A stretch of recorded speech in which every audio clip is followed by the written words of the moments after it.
Karna must defeat the legendary Earth Dragon and bring back its eye as proof of success. It's a difficult quest for sure, especially given the size of the beast compared to a human. The huge talons tore into the ground to turn the boy into a sacrifice for the Dragon King. Laughing in triumph, it proudly announced that the day they rise to the surface is near. This won't seem to be the case, as it suddenly sees its arm turning to dust. The monster screamed in pain, not knowing what just happened. On the other hand, this exchange gave Karna an idea of how much power he needs. Using the Wind of Decay, he attacks his enemy and allows a strong gust of power to engulf it. The dragon's body began to crumble, devoid of any life, and its prized eye fell off its face and onto the ground with the rest of its body. With the target in his hands, all that's left to do is bring it back to the guild and be rewarded. Just then, the eye turned to dust, just like its body, meaning Karna has nothing to present to the guild as proof of his success. If this goes on, he won't be able to send any money to his grandparents.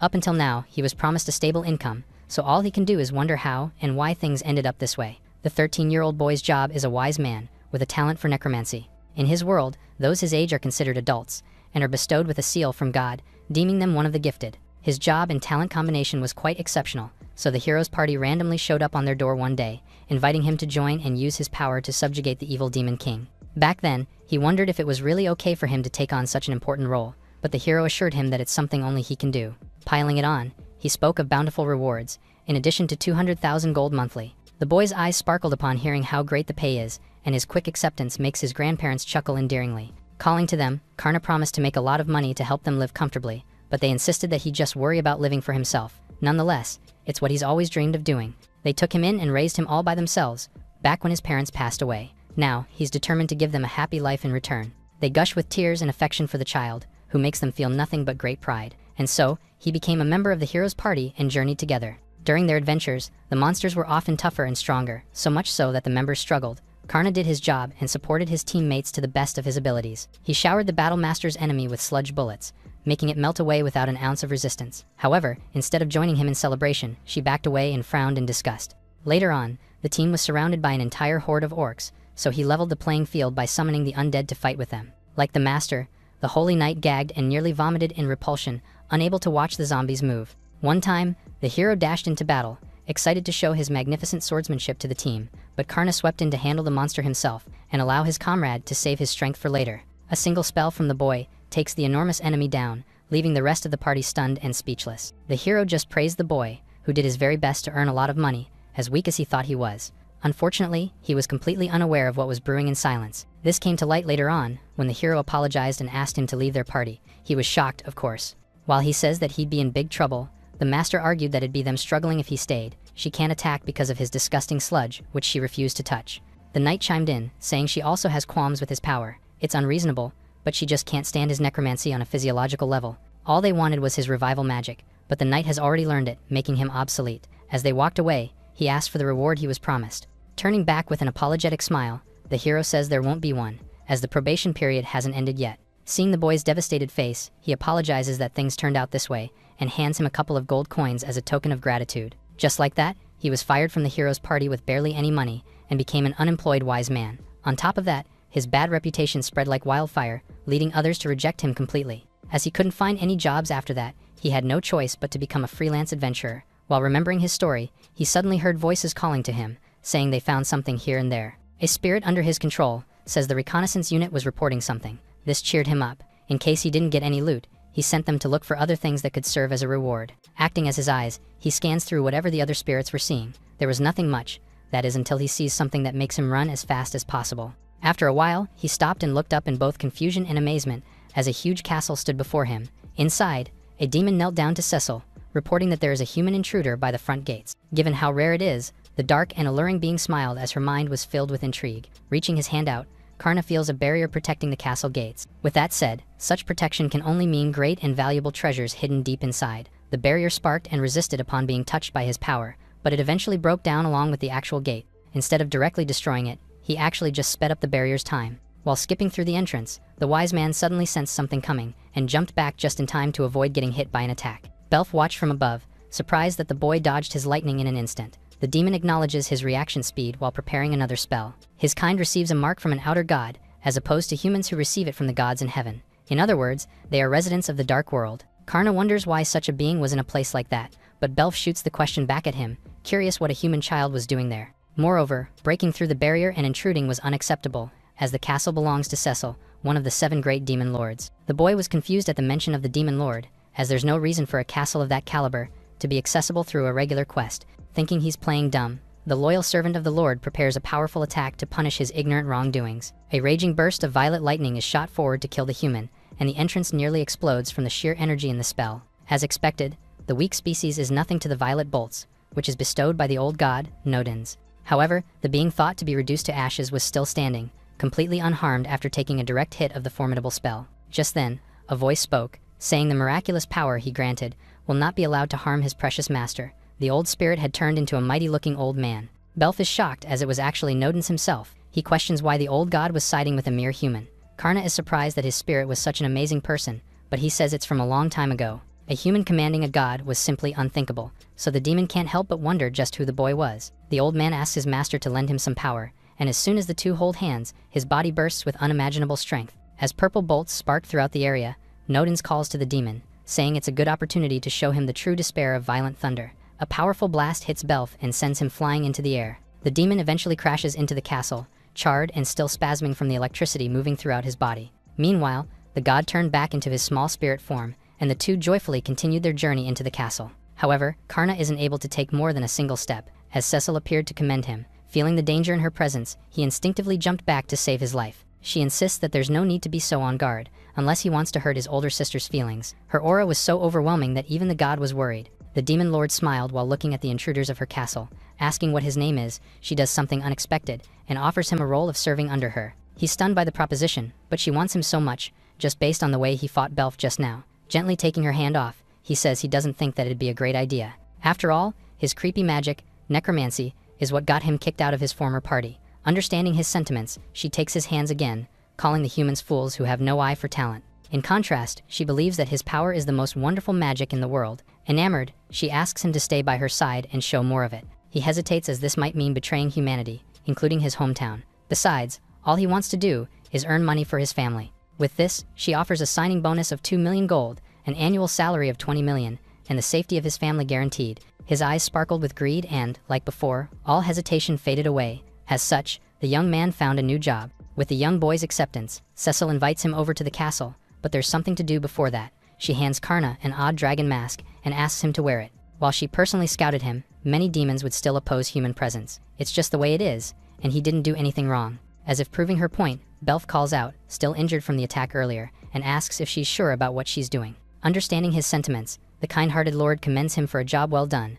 but as someone who directly fought the boy, he must know how strong he is. As such, she asks that he keep the human's identity a secret. The ever-loyal servant hesitates but gives in eventually. Meanwhile, Karna then asks if demons hate his kind for some reason. The two realize that humans must not know, so Cecil decides to tell him a story from the past. Long ago, gods descended to the world and defeated the dragons that ruled humanity. People worshipped these gods, but eventually, driven by greed, they stole the power of their saviors and sealed them away. Bastet created demons out of hatred, just before she was sealed away. In other words, demons were innately born to take revenge on humans. Seeing the sadness appear on Karna's face, Cecil says he shouldn't just see the bad side of it. Because humanity forged its own path, a lot of wonderful culture was born. The boy doesn't know what he can do, but he'll do his best, at least for the sake of sending money back home. As enthusiastic as one can be, he asks for the first thing he has to do. For now, they entered the castle and, with Belf's loud voice, announced the arrival of a new comrade who even commands an old god. The other demons were confused, even noting that he smells like a human. Hearing this earns them a fervent scolding from the primary servant. Cecil ushered him forward with a smile, saying she wants him to eventually become a demon general who leads the army. He'll be staying by her side and gaining experience for the time being, and his first task will be tidying her messy room up. The boy is stunned by the piles of clutter inside the small room, and gives a blank but judging look at the demon lord. Karna asks if she isn't good at cleaning, and she shamefully silences the newbie. She says she does it properly, but somehow gets worse anyway. Moving on, the demon leaves it in his hands, and designates it as his workplace. It's still odd that she didn't choose someone from her kind, even when they would all probably be glad to do it. She suddenly took his hand and put on puppy dog eyes, saying he's the only one she can entrust it to. The sense of value makes his determination spike, so she leaves him to the special task. Calling to his spirits, the necromancer gets ready to start. To their surprise, he picks up a book and begins his job by reading it. He isn't playing around, and is reading to understand demon culture, which will in turn help with organizing Cecil's ideal room. The ghosts are called to help, and they immediately fly around the room. Everyone was reading, while Karna used his skill to absorb all the information they were getting. Seeing this, Nodens discourages him from pushing himself too much. After all, He can't memorize everything at once. His words are quickly proven wrong, as the boy suddenly announces that he's finished. He thanked everyone for their help, and now it was finally time to clean to their heart's content. A little while later, Cecil is delightfully surprised by how clean everything became after just a few hours. Again, Karna attributes it to all the help he received from the spirits, so the demon lord extends her thanks to them as well. Their performance reassures her of her decision, but he says he's just glad to be of help. The young man then mentions that she must also read human books, based ones he found under her bed. There was a wide collection that even included romance novels, and the mention of them makes her flustered and red. He asks if she actually likes humans. Caught red-handed, she asks him to keep it a secret, adding that her dream is to create a world where humans and demons can live happily. For that, she's doing her best to study human culture, which has a lot of unfamiliar things for demons, especially love and marriage. The dense boy says it must be why she has so many romance novels. She frowns in embarrassment and puts the books back where they belong, saying she's seen everything she's hiding. As it feels a bit too unfair, the demon lord drives him to a corner and insists on knowing more about him as well. Cecil prods him on. Bearing down on the flustered boy, Cecil asks how he possibly ended up making a contract with the old gods. Karna is surprised that this is what she wanted to know, so she teases and questions what he imagined in his mind. The boy says the old gods used to be his neighbors, which is even more confusing. It happened right after he received his mark. His grandparents apologized for being tricked into buying terrible land. If they can't expand the farm, they might struggle to make ends meet. They tried to keep it a secret from him, but he heard about the problem and planned to do something about it on his own. Working on filial piety, Karna snuck out while they were sleeping at night, determined to make them happy by somehow expanding the farm. Repaying them was the only thing in his mind, so he stood in the middle of the cursed soil. As necromancy can't purify curses, he'll just have to gather and disperse the evil spirits. His power was unleashed and spread throughout their land. However, the ground beneath him suddenly cracked open, causing him to fall into a deep hole. A drop from that height would have been strong enough to kill him. Fortunately, he was able to fill the bottom with sludge that then softened his fall. It was a close call, but he still didn't know why a hole suddenly opened up. The boy took a look around and was shocked to find a dungeon hidden deep under their home.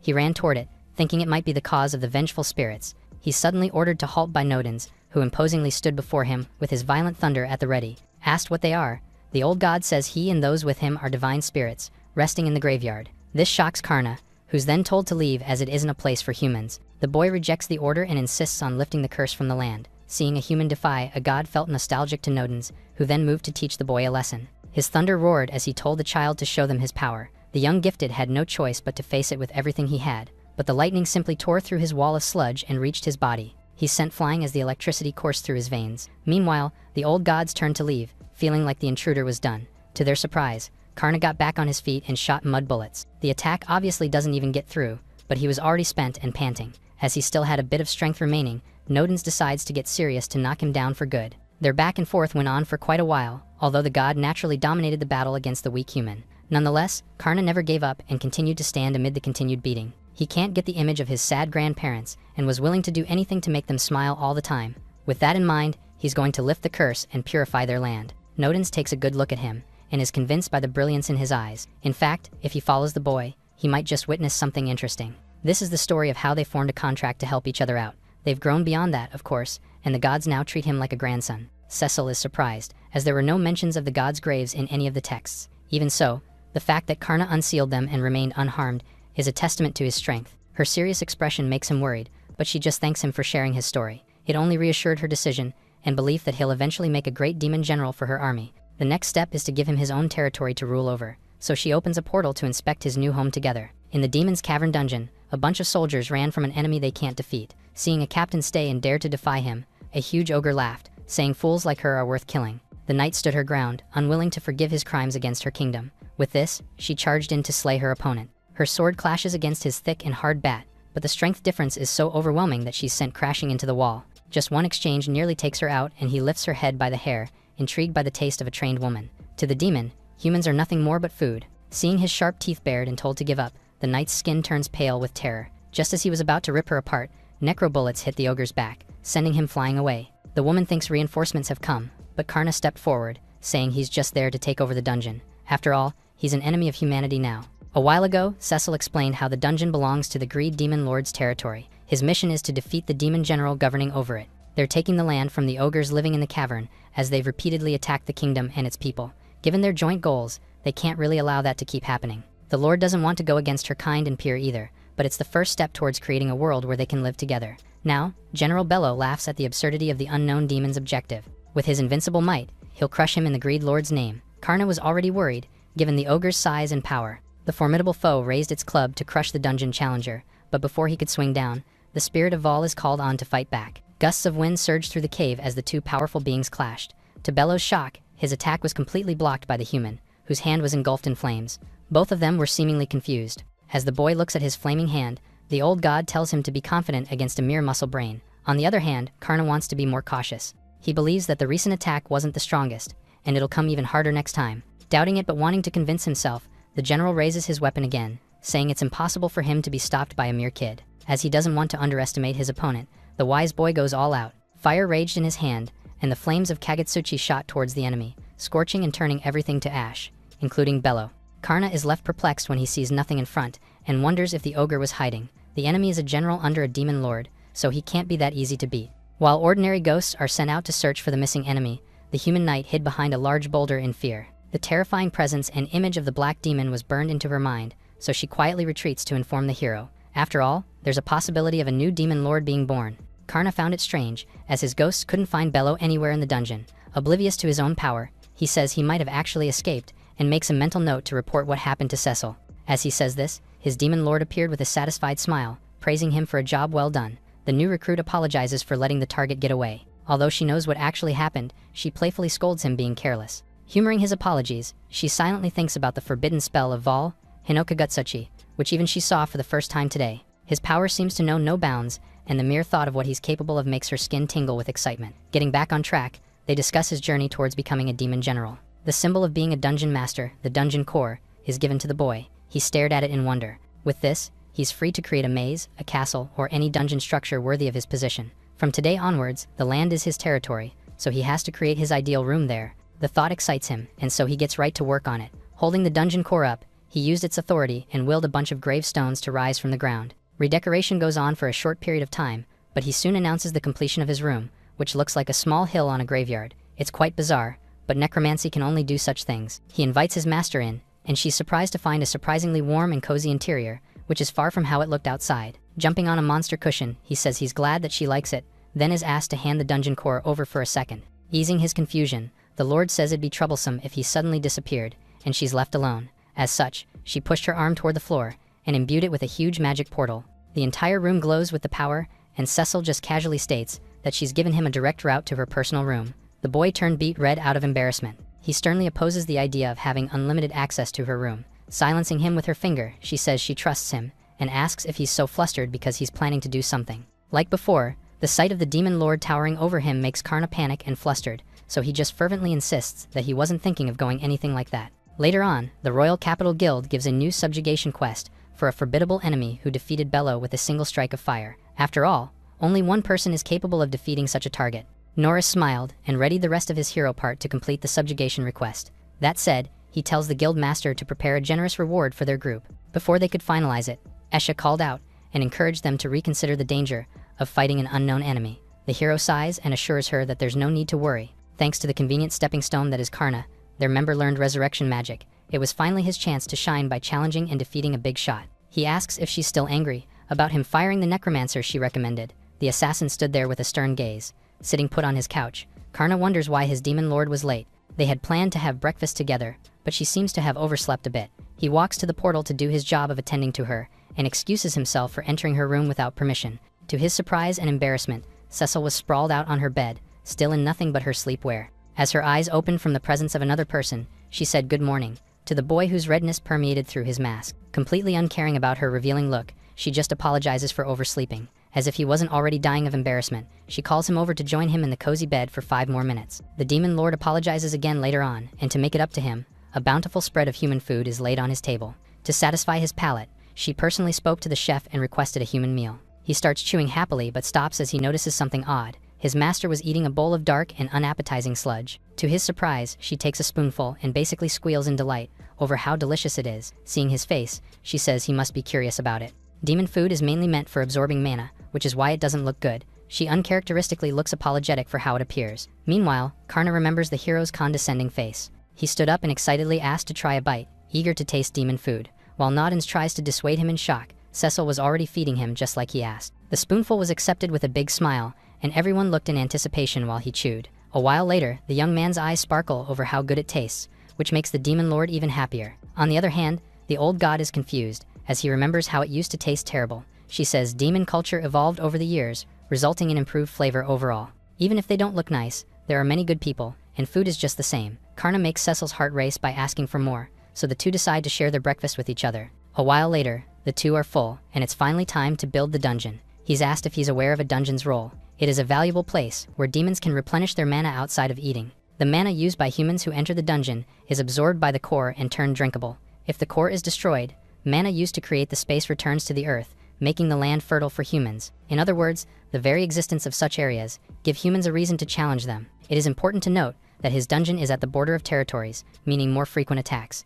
Given such an important task to improve everyone's lives, Karna decides to do his best and wills his spirits to start moving. In the forest by the mountains, monsters fell as the hero's party proceeded with their job request. They just need to travel a little farther to get to the target dungeon. Just then, he hears his team members arguing behind him. Ruth is mad that Maya got hurt, but the knight argues that it's because she rushed in without thinking. Esha silences them both, saying demons might notice if they keep their noisy fight going. They watch the assassin approach, but the anger is directed to her for introducing a supposedly useless person. She thought that a necromancer with a gold seal would be a valuable asset, but they flatly refused to work with someone just because his skills disgusted them. On the other hand, Norris agrees that he was strong, but stood in the way of him shining as a hero. With this, the three proceeded with their journey, while Isha stood behind, judging them for their irrational decision. The hero has the power to enhance all abilities with his skill, but he's just an attention seeker, who chooses his companions based on talent and looks, even letting a promising recruit slip away. She joined the party because of the great pay, but now she was stuck babysitting the brats.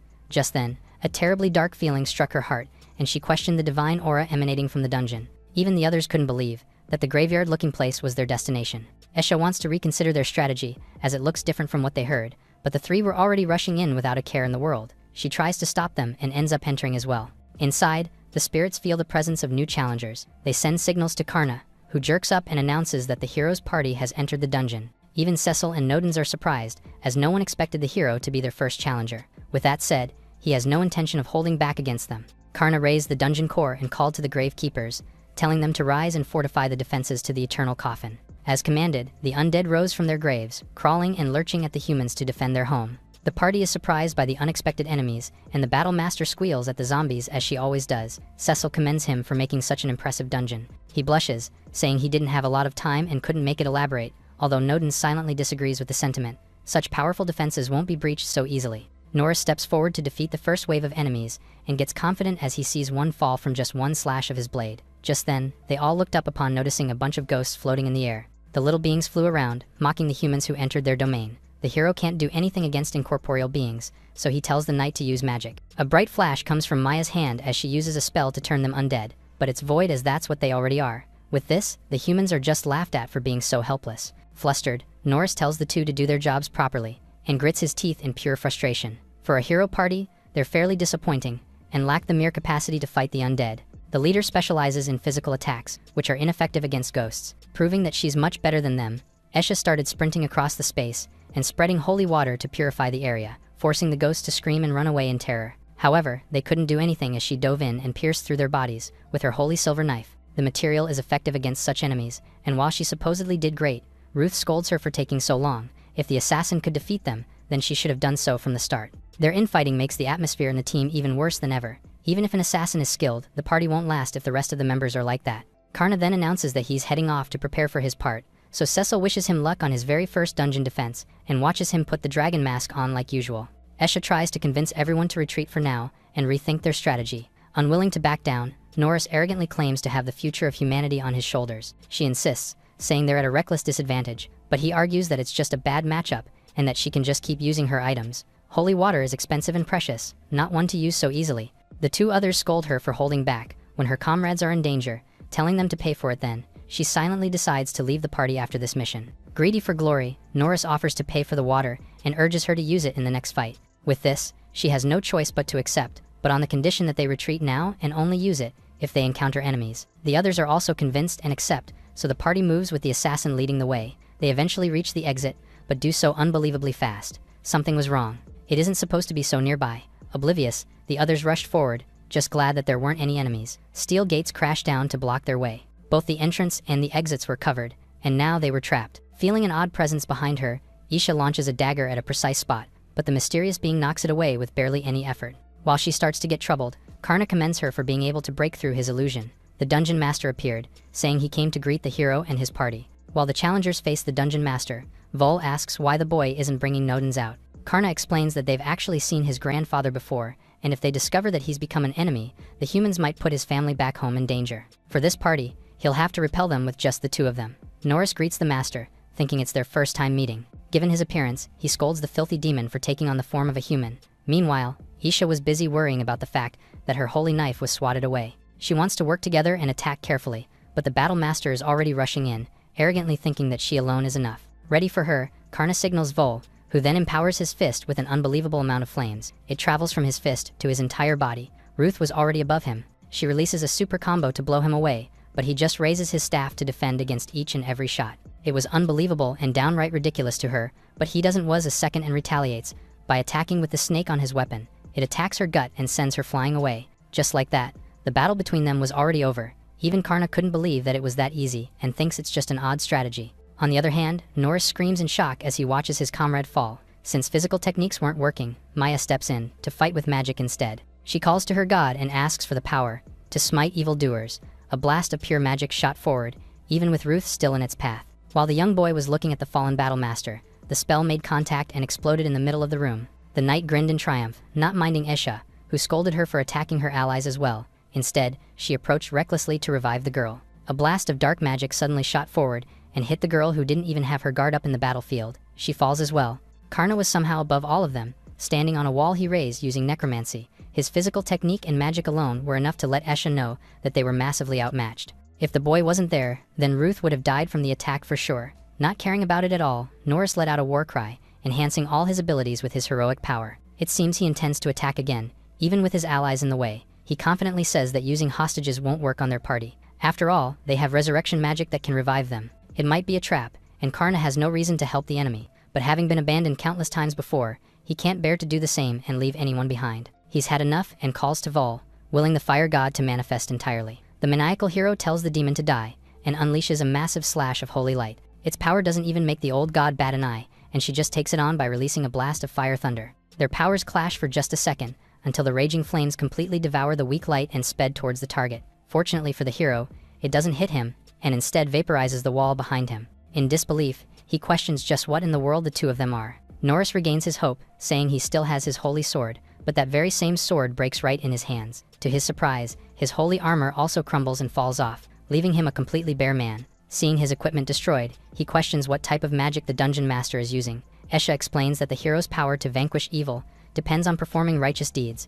If he abandons his comrades without repenting, it's only natural for the equipment to forsake him. He argues that he hasn't abandoned his comrades at all. In fact, he paid Karna a small reward, back when he kicked him out for being unneeded. He's also preparing means to save his dead comrades. To him, none of that is selfish at all. In their world, souls are classified as good, which protects and nurtures others, and evil, which prioritizes one's own gain. The attributes are determined by one's actions and can change quite easily. Her goggles of truth reveal the attribute of the target, and it shows that he's currently evil and a fallen sage who's lost his divine revelation. Norris screams in horror. A normal human would consider it natural to not betray their comrades. Before being a hero, he's already been disqualified as a human. Finally understanding that he was hopeless in the situation, the fallen one runs away while crying for help. He foolishly trips over a random item on the ground and drops to the ground without any defenses. Karna sends a bolt of electricity at the target. Despite their differences, Isha rushed in between the hero and the spell. She catches the bolt with an odd bottle in her hand, which seemingly negates the damage to a degree. As he doesn't want to be too rough, the boy tells her to give up already. Unfortunately, she was still being paid, so she intends to keep her end of the contract and do her best. The assassin suddenly tosses another knife at the enemy. Unfazed, he watches it fly towards him, and calls on his ghouls to appear under his feet. In the blink of an eye, he speeds forward and circles around her. A powerful spell isn't even needed, and he just physically knocks her out with his staff. Watching her fall, Norris's panic starts to come again, and he urgently tries to crawl away and escape. However, a foot suddenly kicked his back. A familiar figure couldn't believe that someone this pathetic is the hero. Still on his knees, he looks up and asks who she is, so the demon lord of lusts introduces herself with a smile. Realizing who his opponent is, he regrets challenging the dungeon in the first place. Unfortunately, he can't change the past and must face the consequences of his actions. If he hadn't committed such evil deeds, he wouldn't have lost his divine revelation. With a ridiculous smile, he asks to be spared, even offering to become her subordinate. She flatly refuses to have someone like him in her army, which he seems to be underestimating. Demons value individuals as evil, and this is why they work together to reach places unattainable alone. It's different from the mere selfishness humans always show. While Karna wondered if she was telling him something, Cecil says the hero doesn't even have enough value to be killed by her. With this, the boy waves his staff and commands his spirits to take them out of his dungeon. Screams filled the hall as they're swept away by the balls of fire. With the humans finally gone, the demon lord checks on how her subject feels. Karna takes his mask off and shares that he feels quite refreshed. From now on, he'll become a formidable enemy of humanity for his precious lord, who's done nothing but recognize and support him. Glad to hear his thoughts, she asks him to keep doing his best. Settling this matter, she turns to move to the next one, which is talking to Esha about a variety of things. In the land of violence, Kal Kazan, the hero's loss is reported. A goblin shook as he knelt, sharing that the lust demon lord also appeared. Guru, the demon lord of greed, sat on top of a dead dragon, saying he must settle things with the one who took over his dungeon and snatched the hero's head. Just like that, he sets his eyes on Cecil. In the capital city's Adventurers Guild, the news of the hero's defeat reaches the guild master. Norris lost his divine power, became a fallen sage, and was promptly but secretly executed by the kingdom.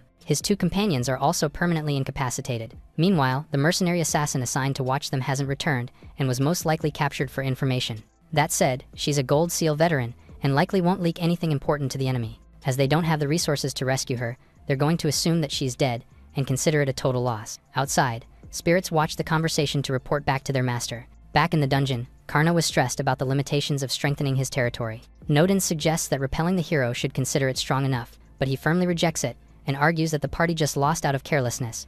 Veterans are different and would break through. For Cecil's sake, he's determined to do everything to keep the area safe. Just then, the site supervisor started to appear from a patrol. The spirit of Urtal, ancestor of all dragons and dungeon site supervisor, emerged and is asked how it is. He reports that the facilities the boy can create with magic has reached its limit. Necromancy creation is primarily used to enhance cemeteries and the undead, and isn't exactly suitable for strengthening a dungeon. As such, he must compensate with operations and propose an efficient arrangement strategy. Karna definitely has ideas, but carrying them out requires a lot of experience. In other words, they need someone who understands the perspective of adventurers. Seeing him put his mask on, Nodens asks where the boy is headed and is told that he's going to consult with a certain someone. In their prison, screams rang out, furious over how they're treating her. Esha cried and asked them to stop, as her quarters were filled with demon cats, adorable enough to disarm her. One hums and purrs at her, nearly knocking her defenses down in one go. The assassin steals her resolve, unwilling to fall for the cat who lays down and asks for belly rubs. Unfortunately, her will isn't strong enough, and she cuddles the soft and fluffy feline, even rubbing her face across its body. Karna catches her in the act, and is glad that she likes them. She questions how he found out about her love for cats, and is told that he used his necromancy to read her soul. Such immense power is unthinkable, as she can't even stop herself from leaking information. She's a 24-year-old mercenary, with the assassin job and the item's master talent. Her hobby is rescuing cats in the slums, even feeding strays food and potions. While he can't read detailed memories, he is able to understand her background and interests. Feeling intruded on, Esha argues that cats are all honest, unlike humans who always betray. He assures her that there's nothing wrong with that, adding that it's wonderful. Taking a seat, she regains composure and states that it's useless to try and curry her favor with felines. As she's already received her pay, the mercenary refuses to leak any information. Insisting that it isn't what he's after, the young man takes his mask off and shocks her by revealing the truth behind his identity. He's also surprised to hear that she's the one who recommended him for the hero party. More importantly, why was a human like him serving the demon lord? He unapologetically shares that he's betrayed humanity, mainly for pay and benefits. Additionally, working under Cecil is fun and a great learning experience. In demon society, strength is everything, and hierarchy is based on wealth and power, while cuteness is seen as a weakness. As such, the demon cats are cruelly used as training targets and food for other monsters. It's undeniably sad, and she wants nothing more than to save them. Karna wants their help with repelling adventurers and continuously drain their power. For that purpose, he's reached the conclusion of creating an area where cute monsters appear and designing a dungeon that seems conquerable. Hearing his plan, she questions why he doesn't even hesitate to betray humanity. It doesn't matter to him which side he's on, since there isn't much difference between the races. Isha realizes that their enemy is worse than the demon lords. To her surprise, Karna extends his hand, saying he needs someone who knows a lot about adventures, and asks her to become his subordinate under a formal contract. She knows it's a trap, but asks for the reward nonetheless. It's a 10 million gold signing bonus, and 10 more as an annual salary. It's twice the pay for the hero's party, but she's still able to hold on to her love for humanity. However, he offers to make all the cats her subordinates, if she signs now. Her resolve crumbles completely, and she asks to hear more about this clause. Convinced with the offer of cats, Isha accepts the offer to be a member of the Demon Lord's army. That said, she only agreed to avoid the risk and steal information by acting as a double agent. Nodin suggests showing the new recruit the current state of the dungeon, so he offers to tour her around the entire area. As it's a great opportunity to gather information, she accepts right away. Starting with the entrance, he gestures forward to introduce the gatekeeper, the enormous dragon zombie. The sight of the fearsome beast makes the veteran adventurer scream. He says it's an undead earth dragon that's motivated with the prospect of being revived. As if proving his point, it roars with praise for Karna and a promise to kill intruders. The beast is scolded, as killing isn't great for gathering the magic power of humans. It pouts in disappointment, finding it hard to hold back.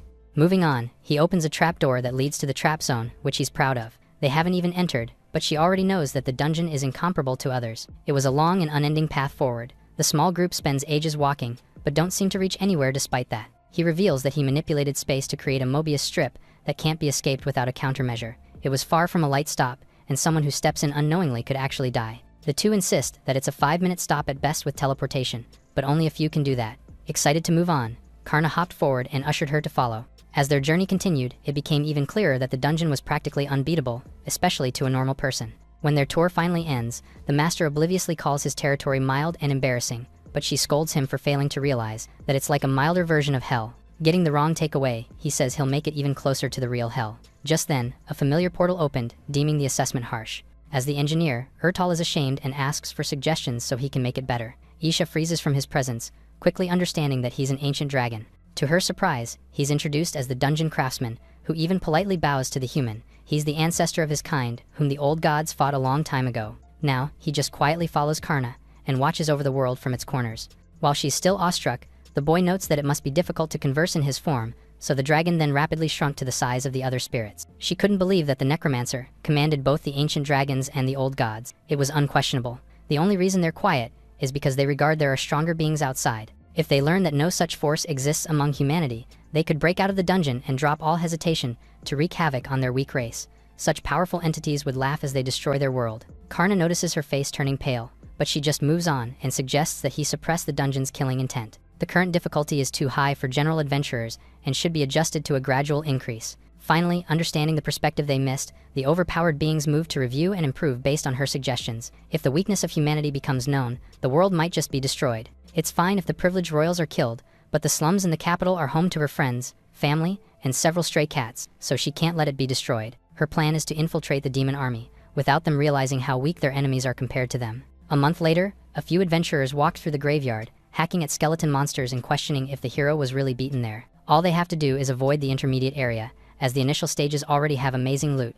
The image of the bountiful rewards being taken is played in Cecil's executive meeting. An angry demon bangs his hand on the table and complains about the items in the new dungeon being continuously stolen by humans. They demand an explanation from the demon lord. Belf tells his peer to compose himself, as he was embarrassing the entire board. Also present were Derek, Incubus tribe chief, and Borg, chief of the Orc tribe. Mammon found him pathetic for even losing to the newcomer they know nothing about. The servant is unable to do anything but acknowledge his defeat. Meanwhile, Cecil and Karna were having some tea, as if there wasn't an argument happening. She encourages everyone to have some as well, but is told that it isn't the time. She seized another lord's territory without warning them, and it's been losing items instead of getting mana, so he wants to know how they intend to take responsibility. It's true that they're in the red, but it's more of a startup investment recommended by his advisor. Then calling on his advisor to explain, Esha stepped forward, wearing a mask to disguise her human identity. Having an advisor pop up from nowhere is suspicious, but Mammon humors it for now. The true nature of the Eternal Coffin's beginner zone lies in baiting adventurers into coming. When they joyfully take their loot, the dungeon finishes them off and profits. The screen shows two adventurers in a room filled with demon cats, which they found ridiculous but cute. Watching one purr under their touch, the men fall in love and continue to play with the feline. What they don't notice are the others approaching to launch a surprise attack. The rest of the cats pounced and knocked them unconscious. Their goal is to raise the weakest class of monsters with minimal labor. After that, they don't kill the adventurers, but simply siphon their mana while confiscating the items they obtained from the dungeon. Ghosts will then possess and devour their memories of the Phantom Cat room before they're kicked out of the Eternal Coffin. Without the memory of the last room, they'll think they can win next time, and return over and over, allowing for a repetitive and endless cycle of mana harvest. They're currently in the deficit, but it'll pay off once rumors spread to the general public. Belf was stunned by the ruthless exploitation, while the two others are impressed by how far they've planned ahead. On the other hand, Mammon still refused and had more questions. He notes that the cats use charm magic, which they shouldn't be able to, so he accuses them of using a precious castle artifact. With a loud voice, he deems it as foul play. To ease his tension and curiosity, Karna puts his hands out and summons a bunch of succubus spirits, which then fill and fly around the room. While thanking him for summoning them, their presence immediately affected everyone, who started seeing the newcomer as an incredibly cute and attractive person. Borg nearly passes out from the sight of him, and even Belf has to remind himself that he's looking at a man. While Derek panted, unable to hold back, Mammon barely managed to retain his anger. The spirits unleash people's deepest desires, and make those without defenses lose reason. Such is the true danger behind the dungeon's beginner level. The incubus wonders where he found such rare creatures, as even she, an incubus, can't. Karna shares that they're from a nearby graveyard, and were happy to help when he asked. This is the first time Cecil has heard about this, but she realizes that he must be talking about another sealed divine spirit. Some of the cats get the power to use charm magic when possessed by the succubus spirits. Still reeling, the entire room has no choice but to accept his method and operations. If things continue this way, the felines will be able to use charm magic on their own. Karna completes his presentation, but Esha looks troubled. She was against the plan in the first place, skeptical that the cats alone can fix the problem of discrimination against the weak. Still, he was willing to gamble on that hope. The girl was still worried about the little ones getting hurt, so he assured her that that won't happen. He believes in them, just like he's here now because Cecil chose to believe in him. As naive as it sounds, he knows that faith changes things. The boy really must be a soft-hearted kid who doesn't know how the world works. Just then, Cecil forbid the unjust treatment of low-ranked monsters in the dungeon, effective immediately. This gets quite a positive reaction from the table, who's glad to make progress with their world. Shocked, Esha realizes that the world might not be so cold after all. Karna rummaged through Cecil's messy room. She says he can clean up later, but the boy is insistent on doing it right away, and thanks her for indulging in his selfishness. Carrying a demon cat in her arm, she reminds him that they agreed to improve their lives together. The choice to believe in him was hers, and he responded to her feelings much better than she ever expected him to. Now, she wonders if he's feeling their bond grow stronger, just as she is. With this, the demon lord asks the human if he's ever been in love before. The boy isn't sure about it, as there weren't any girls his age in his hometown. In other words, it might be a first for both of them. Her words make him turn beet red in embarrassment. Not minding it, she opens a portal to teach him about the countless things he must not know about. They step through the portal to study love, hand in hand. Demons lack the concept of love and romance, but there are some races that marry. He's brought to the village of the orcs, and is greeted by a familiar figure who's been waiting for them. Borg welcomes them to the settlement of his kind. Karna recognizes him as the one from the executive meeting. As he bows, Cecil explains that she's teaching him the demon way of life, and wants to inspect as well. He's asked to raise his head, as bowing to lower-ranked demons will have him looked down on. Originally, demons absorb magic to live, but orcs cannot and must sustain themselves with food. In other words, they're the dropouts of the human world. Karna assures him that he's different, and has no intention of fighting with demons. This gets a chuckle out of Cecil, while Borg's confusion is interrupted by a loud scolding, calling him a log that's just standing around. His wife tells him to cook dinner already, so he tells her that the demon lord is there. Her tone immediately shifts, and she heads over to flatter the lord, even inviting them to their house despite his refusal.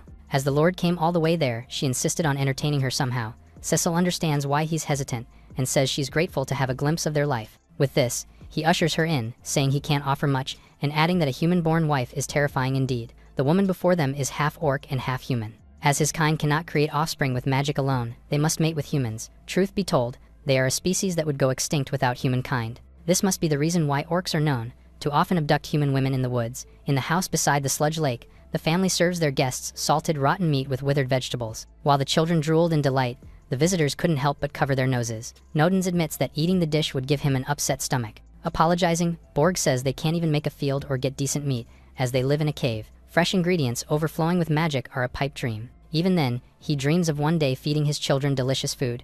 Moved by his sentiments, Karna offers to help a bit and puts his hand over the bowl of orc food. With magic, they watch as the rotten meat and vegetables turn into a freshly made meal. The entire room is slack-jawed in shock, as he explains that he rewinded its time. Wasting no time, the children scarf down the food, which tastes unlike anything they've had. Karna is glad that they like it, so he marches out with his two old gods. Borg is confused and doesn't know what he intends to do, but the boy just walks over to the sludge lake and releases the spirits. Nodens and Vol materialize to unleash their power on the barren land. As they work together, purple electricity combines with raging fire, willing the earth to awaken. In a matter of moments, life grew out of the dry land, covering it with healthy soil and a lush greenery. The water that was thick and black was now clear and as pure as can be. Just like that, the cave that had no life was filled with hope, and they can finally build a farm and harvest fresh vegetables all the time. This brings the orcs to tears, as their children can finally eat as many vegetables as they want. Calling Karna their savior and the Mage of Blessings, they carry him and toss him up in celebration, swearing loyalty to the new demon general. While smiling at them from nearby, Cecil is again reassured that the boy is the person she always believed he is. Back in the castle, a demon tells Mammon that the investigation results on the Adventurers Guild are in. According to the stolen adventurer list, the person in question's magic is definitely necromancy. Only one person fits that description. Gritting his teeth as he discovers Karna's real identity, he calls for the demon Lord of Greed. Groveling before humans is unforgivable, and he's willing to wage an internal war to stop it from happening. With their duty done, the servant and master bid farewell to the orc tribe. Cecil was stuffed from the delicious feast the villagers made for them, which of course would not have been possible without Karna's help. Despite his humility, it's undeniable that he's amazing. Still refusing the credit, he insists that it was only done with the help of the old gods. This makes her chuckle in amusement. The demon lord suddenly hugged him from behind and jumped on his back. He made pacts with the gods and is wielding their power, and that alone is remarkable.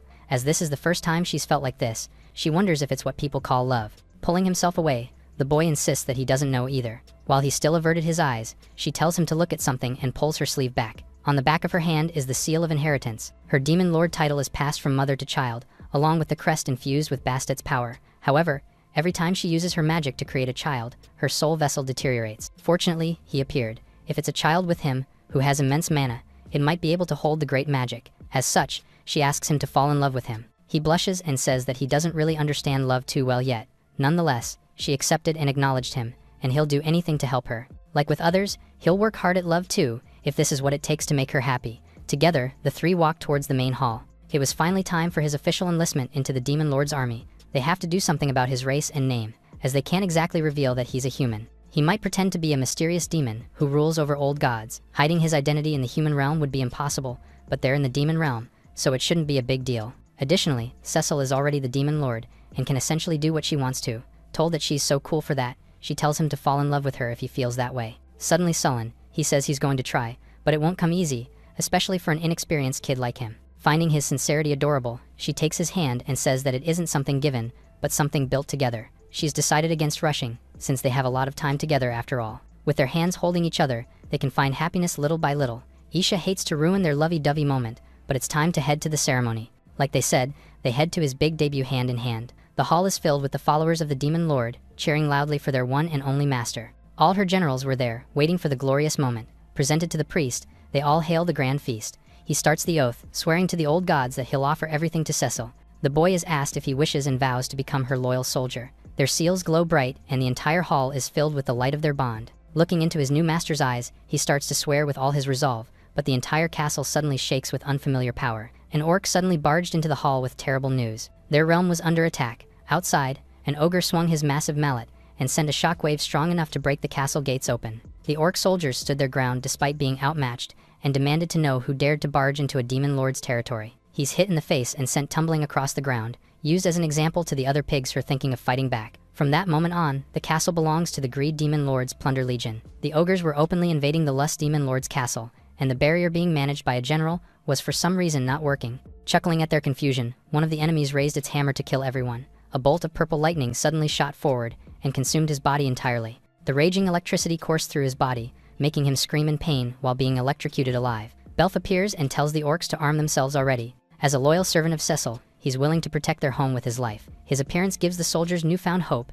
and they now take arms to fight back. Their faith rebuilds his self-esteem, that was destroyed in the fight against Karna. Just then, he's told to watch out as a new and more powerful enemy appears, swinging his mace to the ground. It was a higher demon, which none of them expected to team up with Guru. Cecil is told about the invaders, and that Belf won't be able to hold them back for long. At this rate, the throne room will be breached and fall at any moment. The barrier should fend enemies off, but it seems to have been tampered with. There's only one person who could do that, and it was Maimon, who's watching the violence and chaos from above. She doesn't want to jump to betrayal just yet, and would like to hear his side. Unfortunately, they have to cut Karna's ritual short, and ask for his help right away. Her crest now glowed on his palm, and he vows to protect the Lord with his life. For now, he summons Urtal and tells him to restore the barrier that protects the castle.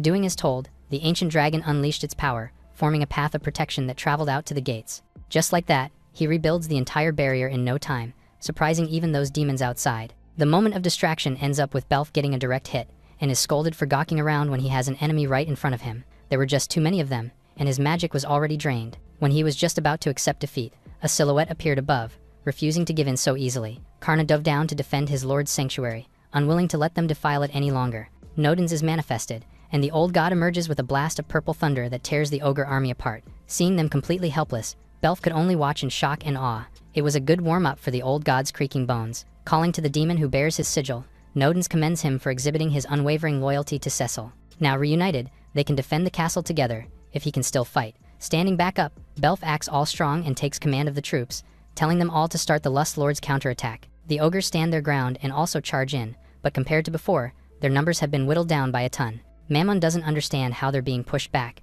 and why the barrier is up and running again. Could it really be the humans doing? A blade suddenly touched his neck. Apprehending him, Aisha says he'll never defeat that human he hates so much. Threatened with death if he moves, she asks why he guided the ogres there. The sharp assassin realized it was him the moment the barrier dropped during the attack. Telling him to state his purpose, she dragged the blade across his neck and questions if he intends to die standing. A terrifying presence then emerged from the side, saying it's her who's going to die. Her arm instinctively rose to defend, but one quick hit was enough to send her crashing into the wall far away. Already near death, she asks who he is, and quickly realizes that she was just attacked by the demon lord of greed. Guru called to Cecil and told her to wait, as he, the Great One, was coming to take everything from her. Isha has heard the name of the demon lord before. He's the greedy ruler of Kalzakan, who'll stop at nothing to get what he wants. Mammon was relieved to see him there, thinking he came to save him. However, Guru couldn't care less about such a useless little subject who can't even lift the barrier properly like they planned. Apologizing profusely and promising to lead him to Cecil right away, he asks what the Lord intends to do with the human in his hands. Still gripping her by the neck, he decides to handle her while they are it. He'll take anything he wants and ditch everything that slows him down. He was infiltrating another lord's domain, and even among them, the gap wasn't so wide, just as Karna said. On the other hand, Cecil's reign and kingdom was much better, blurring the lines even more. Countless lives will be lost if she falls and the other lords march onto human land. Determined to stop that from happening, she takes an odd ball from her pouch and drops it. The item emits a blinding light as soon as it hits the floor, but Guru smiled as he stared at it with wide eyes. Despite getting kicked away by the human assassin, it was just a fit of amusement for him. Esha dashes past him with amazing speed, making full use of her hard-trained battle capabilities. Another flash bomb is released as she tries to hide and watch how her opponent moves. However, he appeared from the smoke, merely laughing at her pathetic attempt to blind him. A sonic vacuum pushes all the smoke away and cuts through the ground, leading to her. Dodging for now, it becomes clear that he's using a martial arts time seal, so she just has to keep her distance and be wary of his moves.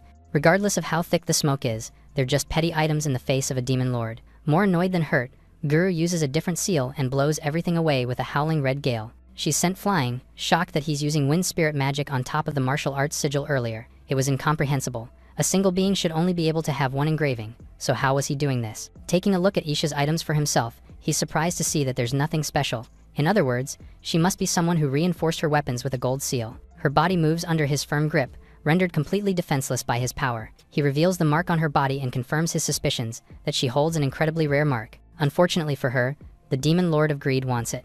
As the images of those important to her flashes, she refuses to die in such a pathetic state. The human curses Guru, but he just laughs at her face and starts stealing her power. Esha screamed helplessly, unable to do anything despite it all. Her mark appears on his hand, basically ripped out of her skin, and she fell limp on the floor. It wasn't bad at all, and was much to his satisfaction. As always, the demon lord of greed feeds on the pleasure of taking. While the ring on her finger glowed, Mammon praised Guru, and essentially begs him to kill the human necromancer. The lord says they don't even need to step in, as he's already brought out his 3 generals to take care of the boy. With his army coming, they don't even need to worry about a little human. While he expects him to be dead by now, Karna was standing against the 3 demon generals, backed by the 2 old gods under his command. Present were Hans, the peerless samurai who was supposedly chosen by Val, Susha, the warlock who bears the evil eye mark, and Rai, the great archmage. Together, they form the threefold invocation as Guru's demon generals, and by his command, they'll be taking the life of the enemy in front of them. The trio unleashed their attacks together on one single human, but Karna just had to call for Vol's help.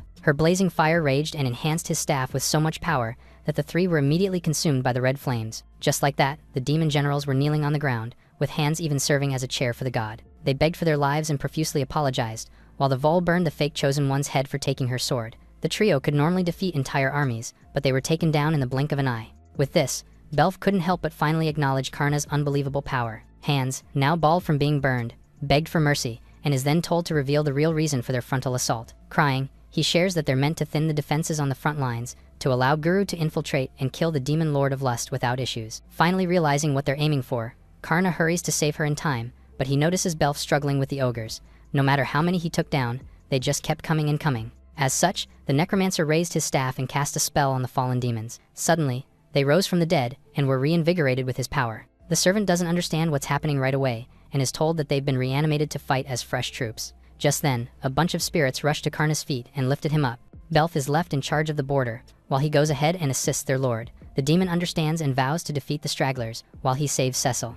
As such, the human flew past the army and back into the castle, dearly hoping that he makes it in time. Urtal's barrier was keeping the additional enemies outside of the border. A subject rushed into the halls, to report the enemy forces were being pushed back. The people cheered, and their trust in Karna's ability grew just like that. Of course, Cecil already expected as much from her chosen human. With that said, she couldn't shake the feeling of tension in her heart. If the raid fails, they'll have to strengthen the castle's defenses, and mustn't let a second attack happen. She then notices a ghost flying towards her from above. It seems like an ordinary spirit at first, but her eyes grew wide in surprise upon realizing that it's Esha, back as an incorporeal entity. Confused, she asks the human why she was in such a state. The news of Maymon's betrayal reaches the Lord, along with the fact that Guru was coming. In other words, Cecil must flee as soon as possible. Those who hear her are incredulous, refusing to believe that the demon general betrayed them. They're all silenced with one word: the human risked becoming a ghost just to warn the Lord of what was coming. After Guru struck, she used a rare item to turn herself into a spirit, which is why she looks that way, but the demon of greed took her seal,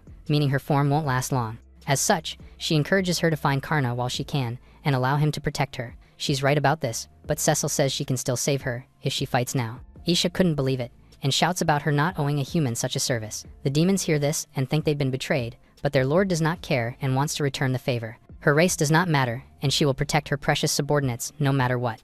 Their loyalty will be paid tenfold with her love. With this, Cecil, the demon lord of lust, blessed by the original god, Bastet, turned to her subjects and told them to follow her command. Again, she's discouraged from throwing her life away for no reason, but the idea of a human worrying and protecting her makes her chuckle, especially after being betrayed by her supposedly faithful kin. It is both clumsy and sincere, and it is exactly why she will protect Esha as well. A teleportation circle flashed right by Guru, and he's shocked to see Cecil appear right before him, rushing them onto the climax of the invasion. He's all fired up, as she came all the way there just to die in his hands. Unfazed, she commands the demon lord of lust to get out of her castle immediately. Cecil tells Guru to let go of her troops, unless he wants to get hurt as well. Seeing her again, Mammon accuses her of causing this entire battle, as she betrayed demonkind and sided with the humans. She finally understands why he sided with the demon lord of greed. Still, the ever-sympathetic master, she urges him to talk to her for now. After all, she loves every one of her subordinates, including him.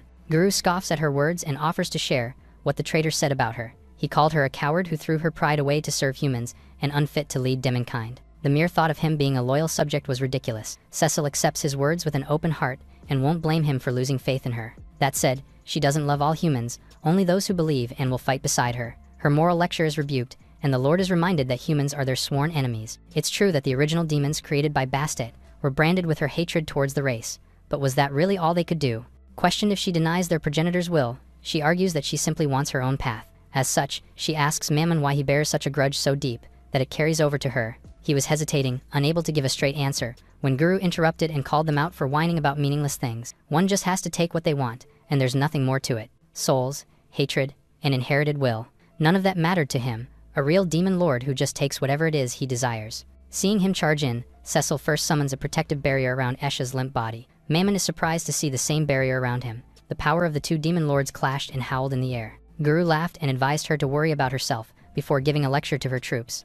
As she sends his words back to him, the demon of greed disappeared from her sight, moving around and reappearing at her blind spot with a clenched fist. She was ready for this, of course, and protected herself with barely any effort. Her shield is so tough that he ends up damaging his own hand, but the thrill of fighting a powerful opponent only serves to excite him. Unaffected by his efforts, Cecil encourages the battle-hungry demon to try harder. Guru retorts, saying she should start hitting him for real, as they know she's strong enough to beat him with sheer force alone. Giving a glimpse of her real power, she tells him to say please, if he really wants to die. Mammon is in awe as he sees this for the first time, and asks where she was hiding it all this time. The 7 demon lords are split from the soul of Bastet, with each sin given a shape. When a demon lord dies, their soul reincarnates into the next vessel, and Bastet's magic within keeps fading each time. They've all experienced that, except for one. The demon lord of lust has never reincarnated and lost any of the original power. In other words, she carries divine ancestral magic and a direct lineage link. Their aura alone makes this difference apparent. When demon lords clash, the victor keeps the merged soul along with its power.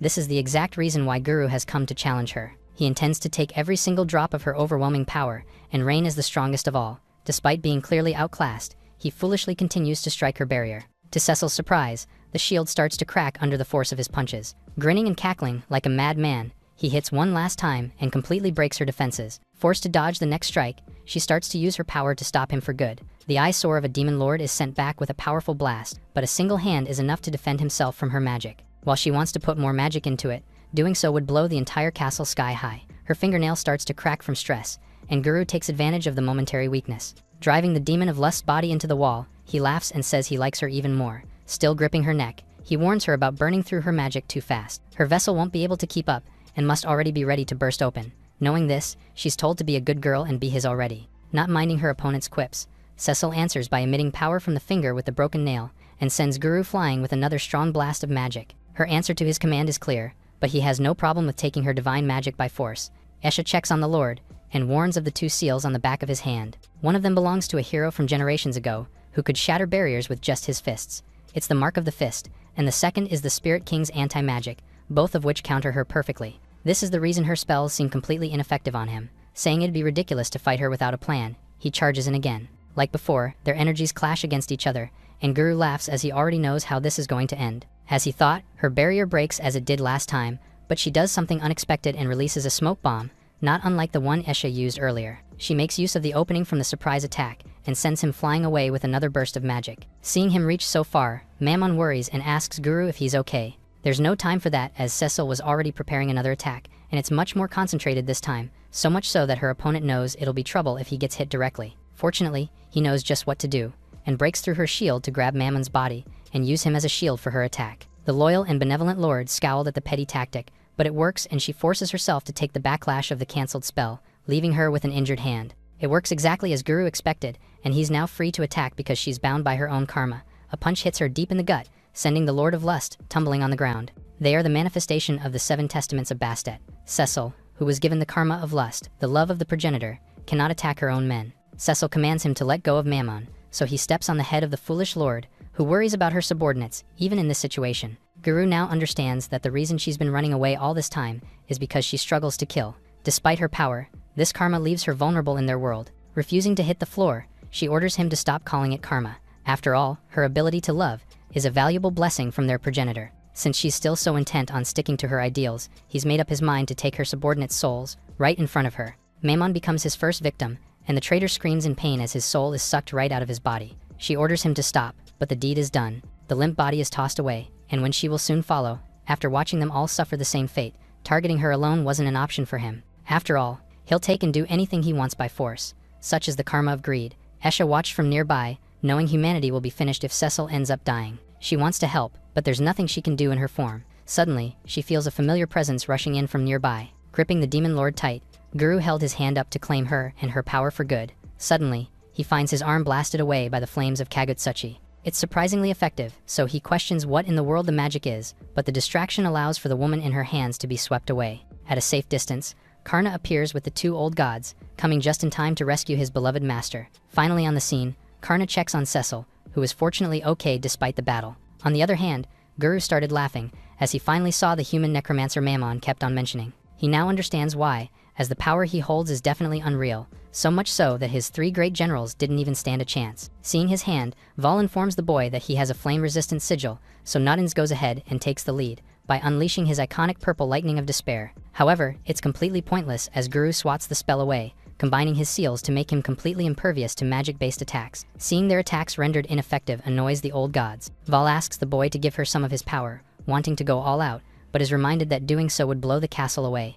along with countless innocent people. With Karna outmatched physically as well, Guru stepped forward, ready to end the boy and win the battle for good. He rushed in to take another powerful seal for himself, adding that the 2 ghosts beside him are decent enough to steal as well. The room shakes and shockwaves rage as the 2 clashed. While the gods do their best to defend against possible casualties, Karna bravely stood tall against the demon lord on his own.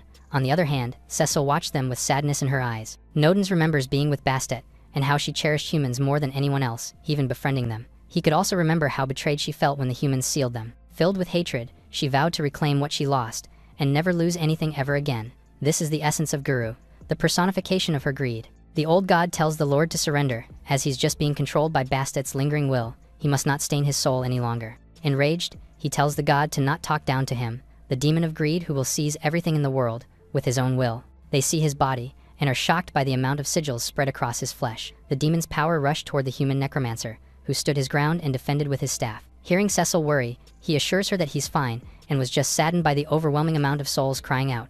Guru is confused. Seals are etched into the soul, and stealing one means stealing the soul itself. Enraged, the necromancer demands to know how many he's taken. The Lord of Greed laughs out loud, amused that he figured out the secret of his power. Extremely intrigued by the boy, he deems it a waste to end such potential, and offers him a spot to dominate the world beside him. Karna flatly refused, saying a world ruled by greed would only breed more war. The world he dreams of is one free of malice and fear, and one where anyone can love whoever they want to.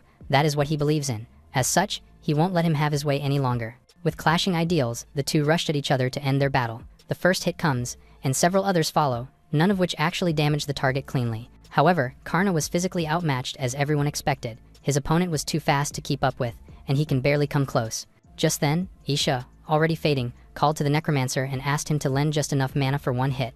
While he's stunned that she's already a ghost, she just insists on serving as bait. She curses it all, forced unto such a fate when she just wanted to care for cats. Left with no choice, she wants to help him one last time. Karna accepts her request and raises his staff to fight together. Feeling like she owes him one, she vows to strike back at least once, even if it shatters her soul. An odd fabric suddenly wrapped around her body, and the assassin is shocked to find herself in a totally new form. With the necromancer's power, Esha's magic evolved, and she's wrapped in the spirit of death. Karna apologizes, and explains that she needs to be his familiar for him to pour magic in. For now, she'll need to lend him her strength, so he can revive her properly later on. Seeing her turn into quite the specimen, Guru targets the half-dead enemy, certain that she won't be able to do anything without a seal anyway. He'd normally be correct, but the necromancer reached out to take her hand. As soon as he does, their power combines and the demon's strike hits the floor, sending dust and debris everywhere. That said, Karna appeared, standing, lighting on his arm. With Esha's power fusing with his, he's turned into an assassin-type fighter, and he's finally able to trade physical hits and overcome the disadvantage. Guru is surprised as the heavier strikes somehow send him back, and things take a turn for the worse as even the boy's speed multiplied by a ton. His head jerked around, unable to even track his enemy's movement. Even if Esha's crest was stolen, her battle-hardened instincts would never vanish. Unwilling to give him a chance to launch a counterattack, Karna's hands moved ridiculously fast, retrieving the souls stolen by the Lord of Greed. He screamed in disbelief as the boy rapidly took each of the marks scattered on his body. It was impossible, but he was penetrating his magic resistance and reaching the souls. Reality was far from complicated,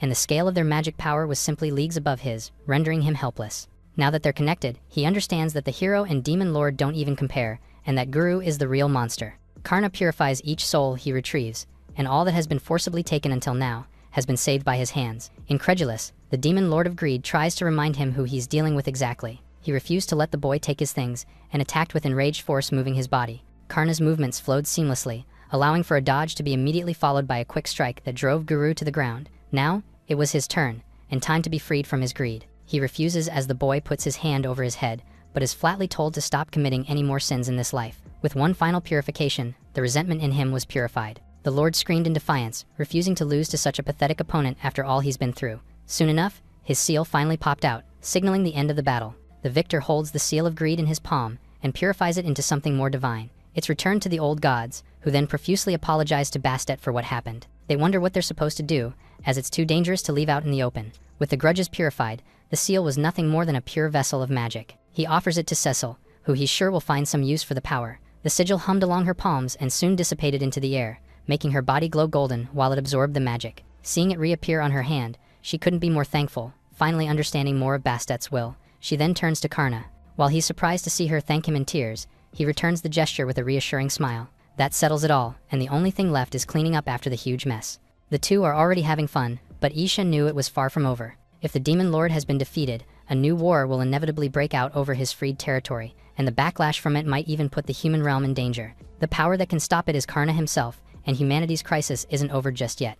After the fight with the greed demon, the demons are now busy restoring the demon castle. Belf oversees the process, patiently watching the demons move things around. He then notices Esha back in her original body, and is a little surprised that she appears completely normal, as if nothing happened. She assures him that she is already fine, and that she just went out to get some fresh air. The demons call out to Belf and ask for his help, and he immediately rushes to their side to offer his assistance. Esha watches him and reminisces about the events of the previous night. Cecil wanted to revive Mammon even though he betrayed her. After all, he was her precious attendant and subordinate. She wanted to give all her strength to protect him and was willing to overlook what he did to her, as she was adamant about forgiving him. Isha then sees Belf about to go and report to Cecil about the restoration process and warns him that he will regret going now, as it is not the right timing. Meanwhile, inside the demon lord's room, Karna and Cecil are sharing an intimate moment. Cecil keeps complaining about the pain she felt when her nail broke during the fight and asks Karna for a kiss. She tells him that the pain will surely go away once he kisses her finger. She pushes it into his mouth, and she immediately feels a surge of his magic flowing through her.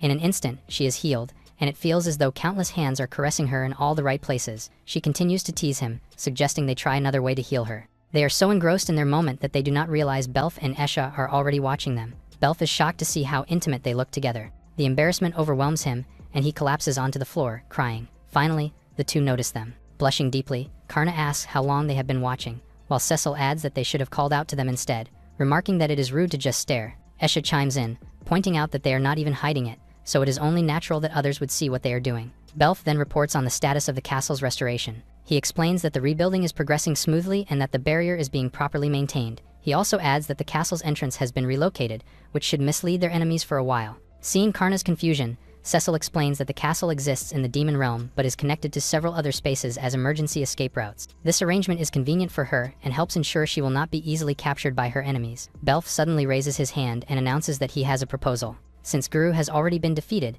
his territory is now essentially undefended.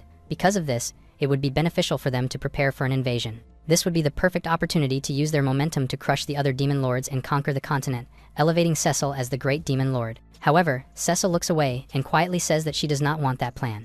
Belf nearly chokes in shock. When he recovers, he pleads with her to reconsider, even if only a little. He knows she does not desire conquest, but he argues that if they continue fighting only to defend themselves, everyone will eventually be exhausted. For the sake of her followers, she must think long-term and adopt a more aggressive stance. He further points out that after the battle, the other demon lords must have noticed the defeat of the greed demon and may now see Cecil as a threat. They could become the next target, believing that her victory granted her 2 fragments of the progenitor god's magic. This would mean that she could surpass the power of the other demon lords. They must seize this opportunity and take the initiative, as war will be unavoidable one day. Cecil understands his concerns but reminds him to take a break, assuring him that she will figure out their situation and asking him to trust her. Belf then notices that the barrier surrounding the castle is stronger than before. Realizing that he doubted his master, he bows and apologizes, admitting his mistake. Cecil smiles and thanks him for thinking of her. She explains that she has no intention of wasting time and is fully committed to making their dreams a reality. Seeing his confusion, she reveals her lifelong dream for demons and humankind to coexist peacefully. To achieve this, she needs to immerse herself more in the human world and understand them better. With Karna's help, they eventually travel to the human world and enlist in the Adventurers Guild. They successfully receive their adventurer cards and are ready to begin taking on missions. Meanwhile, Isha waits outside the guild while they finish their registration. Karna excitedly shows his adventurer card and tells her that he has switched his job from sage to warrior. However, he cannot help but worry about Isha, who was initially listed as a deceased adventurer. She assures him that she has it covered and created a fake identity. She is now Arsha and shows them her fake ID card. Cecil also assures them that her demon mark is concealed using Guru's magic, so no one will know she is a demon lord in the human world. She is now the human Surya and has the abilities of a healer. She also shares that she and Karna were registered as a married couple while signing up as adventurers. Karna turns beet red and becomes flustered, saying that they only did it to keep their identities hidden. Even at only 13, this means Karna has officially reached adulthood. Other adventurers at a nearby table overhear this and voice their disagreement about Karna being married at such a young age, doubting that he has already planned out his life. They introduce themselves as Deneb, a warrior blessed with dark magic who uses a dark blade as his weapon, and Vega, a warrior blessed with the poison arts. Vega has a talent for poison techniques and has used them to defeat many demons. Just then, a girl chimes in and introduces herself as Altair, the 3rd member of the group. Together, they form a 3-person party. The 2 men confront Karna, telling him that he should not underestimate what it means to be an adventurer. With intense looks on their faces, they warn him not to die on his first quest and not to overdo anything. Their voices echo as their pitch rises, as if they are scolding him. Altair steps in and explains that the men are only concerned for Karna's safety since he is still young. Karna realizes that they are not bad people after all. They are just loud and rough, which is simply how they show concern. They offer to spar with him to show how the real world works and to teach him the ways of seasoned adventurers. Just then, Esha steps in and questions whether it would be fair for Karna to fight both of them, especially since Vega's sword is laced with poison. She calls them cowards for planning a 2-on-1 fight, but Vega declares that they will only use wooden swords, so Karna will not be seriously hurt. He then urges the boy to fight with whatever weapon he is best at. Karna understands his intention and draws his sword. On the sidelines, Cecil cheers for him as he raises his blade against the 2 older men. Vega moves swiftly and attacks using his snake fang blade. Karna easily dodges the strike but acknowledges that Vega is fast. As they exchange blows, Vega strikes every weak point in Karna's defense. Seeing Karna falter, Vega tells him that he does not want to keep hurting him and urges him to yield if he is overwhelmed. However, Karna refuses, saying that he is fine. He then counters by using his opponent's own technique, the snake fang blade. Vega is shocked that Karna is able to copy his move and is knocked to the ground by the attack. Deneb smirks and praises Karna for his excellent technique. He then raises his sword and attempts to overwhelm him. Karna blocks the attack with his own blade and, with a powerful swing, breaks Deneb's wooden sword by copying his technique. The two men are stunned by how easily Karna copied their skills. Karna then reveals his power as a necromancer and his ability to synchronize with his opponent's souls, allowing him to learn their skills during battle. The two men are in awe, surprised that such an ability is actually useful. At this, Altair rushes over and suddenly hugs Karna, asking him to join their party. Karna immediately declines, explaining that he already has his own party. Altair accepts this, saying she simply had to ask while she had the chance, and gently pats his head. She expresses her admiration for his necromancy. Having been rejected before because of his abilities, Karna thanks them for being kind to him. He recalls being kicked out of the hero's party and looked down upon by many. Now, he has found people who truly appreciate him, even among strangers. He realizes that being an adventurer might be a worthwhile experience after all. He is especially grateful to Cecil, who was the first to trust him and recognize his worth. Suddenly, she hugs him from behind and teases him, causing the trio to shriek at the public display of affection. Meanwhile, Esha observes from a distance, thinking that the three adventurers could be useful allies in the long run. She then interrupts their cheerful banter and informs them that scouts have spotted remnants of the Greed army along the main road leading to the Central Lands. In response, the guild offers a suppression mission to intercept them in the lands of Escol. Isha proposes that they take on the quest and team up with the trio. Upon hearing this, the trio is surprised that she is considering them. Esha aims to show Cecil about making peace with humanity. She hopes that, by going on a quest with adventurers, they will realize the potential of humans. She adds that the guild is paying 1,000,000 gold if they rescue the captives, and they can split the reward among the members. Hearing this, the trio agrees, also noting that as virtuous adventurers, they cannot turn their backs on people in trouble. Karna also gets fired up by their determination and asks Cecil to help them. The group later arrives at the Berry Isles Mountain Road, where they witness cages full of slaves. In one of the cages, an ogre drags a slave out.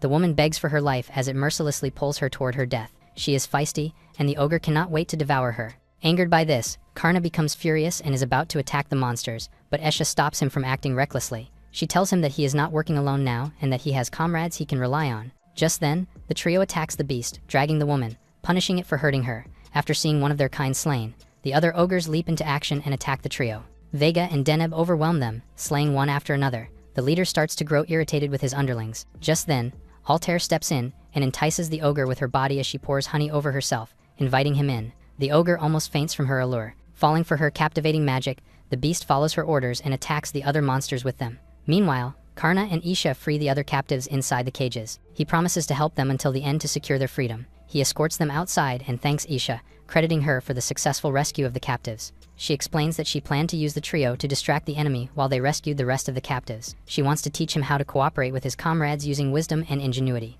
She hopes Karna learns from this and gains a clearer picture of what humanity truly is. Karna thanks her for being so considerate. She reflects that if she had Karna's strength, she could probably solve most things by simply forcing her way through. She hopes to make him realize the power of a party, something he likely did not see in the hero's party. In this way, peace between beasts and humans can be restored and their current peace policy protected. Somehow, her plan is working, and she is satisfied. Just then, the trio is suddenly overshadowed by a looming danger. A giant slowly makes its way toward them, baring its sharp teeth at the humans. It expresses its disdain for them for interrupting its meal, declaring that they deserve to die 1,000 deaths. The trio gathers together and acknowledges that they cannot handle something that big. As the giant is about to attack, Cecil takes action and activates a barrier shield to protect them from the onslaught. As she holds the shield, she looks back at Karna, trusting him to do the rest and finish the giant. The boy wields his sword and activates a spell, teleporting near the giant's face. He uses to his advantage the skill he learned from Esha, called Assassin's Revelation. He combines it with the sword style he just learned and strikes with the maximum power he can muster.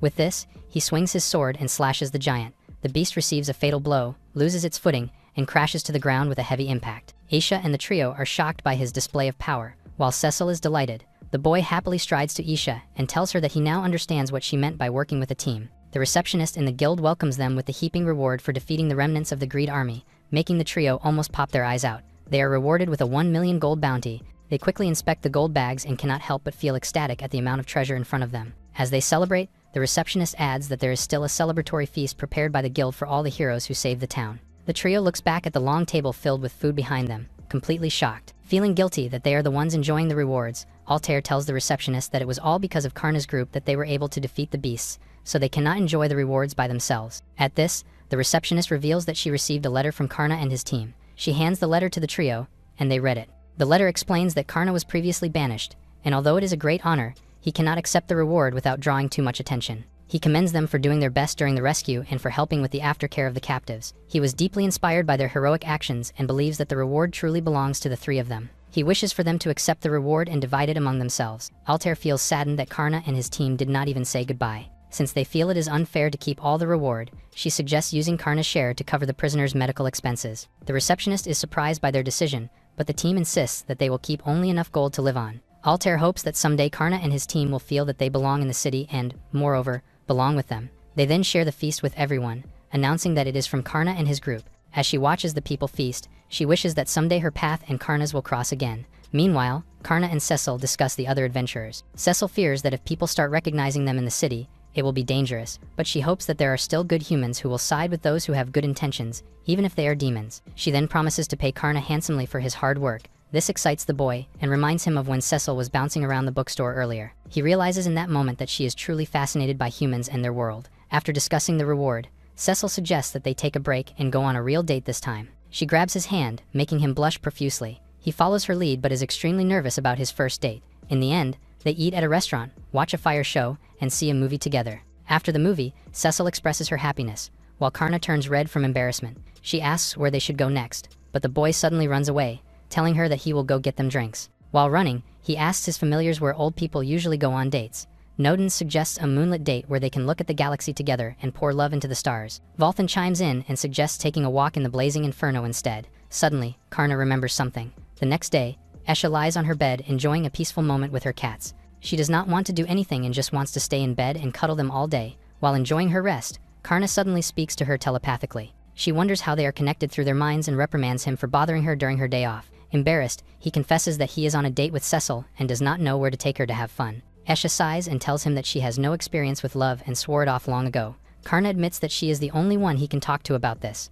Esha sighs again and tries to help him as best she can. She suggests classic date spots like a cafe, but Karna says they have already done everything, including eating and watching a movie. Esha thinks again and agrees that the city does not offer much else. Despite her lack of dating experience, she suggests a classy cafe. Karna jokingly judges her taste, and Esha snaps back, saying she was born in the slums, trusted no one, and lived on her own. Embarrassed, she ends the conversation and flops back onto her bed, calling Karna rude. She reminds herself that it does not matter where he takes Cecil, but who he is with. Meanwhile, Karna feels hopeless, thinking he cannot make Cecil happy. As he walks back toward her, he senses a familiar aura. Turning around, he sees the chief of the succubi tribe. The woman asks if he is with Cecil, and Karna admits that they are on a date. He confesses that he does not know where to take her and only wants to make her smile but feels like he is failing. The woman smiles upon seeing his sincerity and concern. She decides to help him and suggests visiting a nearby shop run by the Lust Demon Lord's army to treat Cecil together. Since Karna also fought to protect the Lust Demon Lord's castle, she has wanted to repay his heroism. Hearing this, Karna recalls the moments when Cecil reached out to him and openly shared her emotions. He realizes that he must be honest with himself as well and do his best to make Cecil happy. Cecil enters the cafe and is greeted by the maids. She is surprised and delighted to see Karna, one of them, dressed in a maid outfit. There, they continue their date, with Karna serving Cecil as her maid and presenting a love omelette rice for her. They even take a photo together, all with Derek's help. Later, Cecil expresses that she had so much fun with Karna. He is happy to hear this. Curious, she asks why he was a maid at their shop. He confesses that he really wanted to make her happy on their date, so he consulted a succubus he met. Cecil feels special upon hearing this, knowing that Karna fought so hard for her. Because of this, she could not be happier. Karna smiles at her, pleased that she is happy. Cecil then thanks Derek for helping Karna and checks on the succubus' welfare. She has not been able to check on her realm since the battle with the demon of greed, so she wants to hear from her personally. The succubus' mood shifts, and she suddenly becomes emotional. She recounts that after the greedy demon died and the battle for his territory began, the number of adventurers visiting her shop plummeted. Even her daughter, who cannot use mimicry magic for sales, has left. They are running out of customers, and at this rate, they might have to close down. Hearing this alarms Cecil. She did not know they were facing such a huge problem at the shop. She realizes she must come up with a solution, or else, if the shop goes under, she will no longer be able to pay Karna's salary. This statement catches Karna off guard. Derek wishes that she could use lewd spirits. The shop has been passed down to her by her ancestors, and she cannot afford to lose it. Karna's attention shifts to a bottle of alcohol in front of him, and an idea comes to mind. He asks Derek if she can bring him more bottles of alcohol. She reprimands him for asking for alcohol while he is still a minor, but he assures her that he is not the one drinking. Derek then brings him different kinds of liquor. He performs a spell and offers the bottles as a sacrifice in accordance with the new covenant. The liquors are absorbed by the magic circle, and the two demons are surprised by Karna's knowledge of summoning magic. After the ritual, a girl with pink hair appears. She is the ancestor of the succubi race, the Dark Mother, Tasha.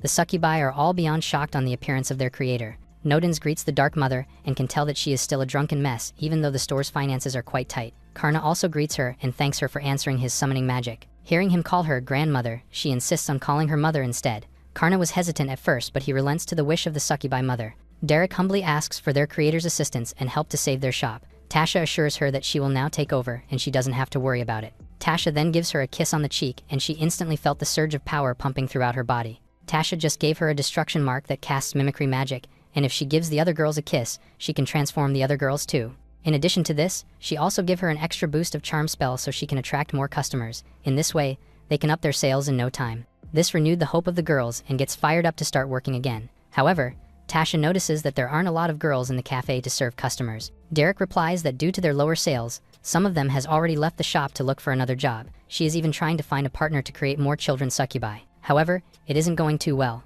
Since they look confused, Nodens explains that the succubus race is born with magic that can combine the magic of succubi and demons to create children. Tasha assures Derek that she can also help solve the problem. With her dark magic, she can create more children that can help them answer the problem on staff shortage. Hearing this, Derek immediately gets emotional and starts crying out of relief. Meanwhile, Cecil shifts her gaze to Karna and asks Nodens if she can use the same spell to have a child with a human. She can do it the normal way but wants to know her options. This question caught Karna off guard, but she seems decided with it and even asks the Dark Mother to teach her the spell. She confirms that she wants to make babies with Karna, which makes the boy blush with embarrassment. Tasha finds having grandkids adorable, but looking at Karna, now isn't the right time yet. Karna is about to say something to Tasha, but she then disappeared. Cecil wonders why the succubus creator won't tell her the spell, but figures that even if she fumbled the chance now, she looks forward on making babies with him in the future. This makes Karna blush again out of sheer embarrassment. Meanwhile, in the former lands of the greedy demon, Carcazan region, the demons and the humans fight to death to claim the territory. The humans look like they are losing the fight. Just then, a man in an armor riding a horse breaks up the fight and declares that from now, he will be the demon army's greatest opponent. He is the former hero, Cress. Cress summons a divine army, and they fight against the demons. The beasts immediately notice that the divine army is stronger than the one before. Knowing that they are fighting a losing battle, the demon army retreats before things get worse. Meanwhile, on the sidelines, Zeta, a knight of the Royal Order of Prince Plin, watches as the hero Cress and his army easily push back the demon forces. While resting with her comrades, she wondered when the curse war would ever end. Since the greed demon guru had died, many had perished trying to claim his territory. She overheard other knights talking about the relic of greed that Guru had hoarded over the years, and about how Hybert and Komorium were already occupied by the demon army. The battle was only going to grow fiercer. At this rate, other cities would be occupied as well. They had no real support from the royal city, and the nobles' armies seemed to be in it only for the loot. The knights wondered if having the hero there would change the outcome. Zeta recalled the moment she had begged the hero for help in the past. She had never imagined that the hero could fall so easily. She wanted to fight back and reclaim her hometown, Komorium, and hoped that someone strong could lead them all to victory. With this thought, she remembered someone and rode her horse with urgency. There was someone who could lead them, and she hoped that she would not fumble this chance. Later, she arrived at an enormous estate and was greeted by a respectable man who turned out to be the former hero, Cress. He told her that he already knew the situation and had decided to help save humanity. If he stayed retired any longer, his wife in heaven would surely scold him. He then mounted his horse and vowed that, as the remaining hero, he would lead the human army and wield his blade one more time to protect humankind. At present, Cress states that since they are only 1/3 of their original numbers, advancing on the Greed Demon King's castle now would be impossible. Additionally, the recovery of the treasures left by Guru will be handled by them, while the remaining forces should focus on liberating the occupied cities. He reminds them that they are not to touch any relics they recover, and that all of them must be handed over intact. The army heeds his words and vows to follow his orders as their commander. He then asks Zeta to deliver a message to the allied command, and then march with them to reclaim Komorium. She is honored that he is thinking of her hometown, and rides the fastest horse to deliver the message to the command center. The two ride off in different directions, both determined to save humankind and put an end to the war. Later, at the allied lord's encampment, Zeta delivers the message to the commander, explaining the hero's plan. The commander continues eating his meal and finds it advantageous that the former hero has joined the war. To him, it is reassuring to hear that the hero will recover the treasures, as this will allow them to reclaim new lands. Zeta is shocked by this, as their original aim was to free the captured cities. However, this is far from what the commander is planning. He now intends to claim the Greed Army's territory for himself and turn it into new colonies. Alarmed, Zeta begs him to save Komorium and its people. Instead of listening, the man grabs a bottle of liquor from the table and pours its contents over her head. His frustration is evident as he tells her that if she wants to do it, she should do it alone. He is not willing to command the royal army for her pathetic whims. He calls her a disgrace and pities her. Although rejected, Zeta refuses to give up and vows to fight until the end for her hometown and for Cress's will. She decides to save it herself. Later, in the town of Komorium, Zeta swings her blade against a horde of beasts. Although she displays exemplary swordsmanship, she is clearly outnumbered, making her mission nearly impossible. The demons eventually overpower her and call her a fool for fighting alone, One of them grabs her by the hair and plans to feast on her, as they did to others. He opens his massive mouth, ready to devour the helpless knight, when Karna suddenly appears and slices the orc's arm. Esha carries her away while Cecil offers to heal her injuries. Shocked by their presence, Zeta asks who they are. Karna replies that they are just passing adventurers who came to Komorium to enjoy its hot springs, but it seems they will have to put that on hold for now. The war between humans and demons intensifies over the legacy of the fallen demon of greed, Guru. Meanwhile, inside a noble house in Komorium, Nezel, another demon general, claims the treasure located in the town. He also takes Lady Thelma, the eldest daughter of the Count of Komorium, hostage. Now that the treasure is in his possession, she demands that he liberate Komorium immediately. However, the demon general refuses, as the town is poised to become the new stronghold of the remnant greed army invading their lands. He then mocks her, asking how it feels to have her magic drained by the top-tier legacy of greed, the Jar of Plunder. She begs him and asks him not to hurt the townsfolk. He replies that this depends entirely on her, because to fulfill their grand cause, they must consume magic. At the moment, every drop of her power is gone, and they will capture the surviving townsfolk and turn them into slaves. He aims to carry on Guru's will and thrive. The demon general continues to humiliate her when Karna appears from behind and strikes him with his blade. The sword cuts deep, and the demon remains still moments later. Karna assures her that everyone is safe now, and that the other townsfolk are receiving help as well. Outside, Tasha annihilates the remaining demons, displaying powers that have been sealed for a long time. Vol throws a tantrum and tells her not to steal his thunder, but she dismisses his childish behavior, and they continue to dominate the other demons. Back in the castle, Thelma thanks Karna for saving her land. He remains humble and tells her that they simply happened to be there and helped. She offers to grant him any favor in return as thanks for what he did. However, the group has no idea what to ask for. Instead, she offers Guru's coveted treasure. Since it was not theirs to begin with, she reasons that it would be fair to consider it a war prize instead. Both Karna and Isha are glad at the offer. Karna's attention then shifts to the townsfolk being interviewed by Zeta. He realizes that he should take the treasure and donate it to the cities damaged by the war, much to Esha's frustration. On the other hand, Cecil immediately agrees with his idea and suggests that they use everything except the magic stones and magic items for the reconstruction of humanity. Isha interjects, saying that they must leave something for themselves. However, Karna points out that their top priority should be restoring the cities destroyed by the war and that they can deal with other matters later. Observing this, Thelma can tell that Karna is a kind and noble person. He and his group are, without a doubt, heroes. Meanwhile, in the demon realm, the demon lord of gluttony, Ruki, and the demon lord of envy, Baya, wonder who could have taken the treasure. Ruki remarks that if she had that kind of money, she could have eaten a lot of food. Baya scolds her, telling her that she is being indecent. The younger demon cries, saying that she is hungry. Baya reprimands her further, saying that she is ruining their reputation with her behavior. She then tells Ruki that she will reclaim the treasure herself and raise her status in the demon realm. They soon spot Cress's army and go after him, believing that he knows where the treasure is. The army tries to escape from the two demon lords. The knights are alarmed, knowing that at this rate, the enemies will surely catch up to them. Cress assures them that he can handle it and orders the knights to retreat from the front lines in the meantime. The knights express concern about him fighting two demon lords by himself, but he convinces them that he can survive the fight and asks them to trust him. The knights wish him well and retreat. Cress serves as a distraction as the knights escape the front lines, while the two demon lords pursue him.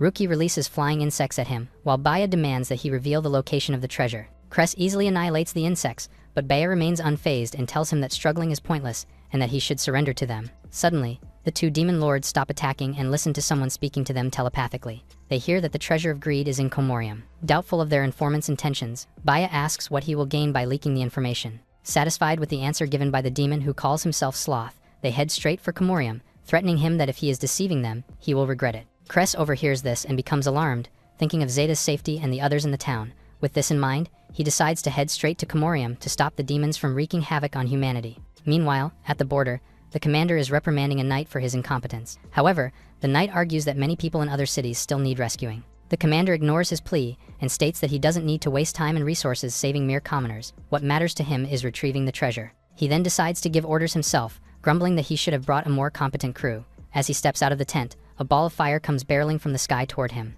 In an instant, he is burned to ashes, leaving no trace behind. Above, Bel, the demon lord of pride, smirks after killing a human. He despises them so much that he finds joy in simply annihilating them. He commands his general to head toward Komorium, noting that their intel indicates the treasure is there. Meanwhile, Karna's familiars report that they have been monitoring three demon lords heading to the town to claim the treasure and the throne. They are the demon lords, Arrogance, Envy, and Gluttony.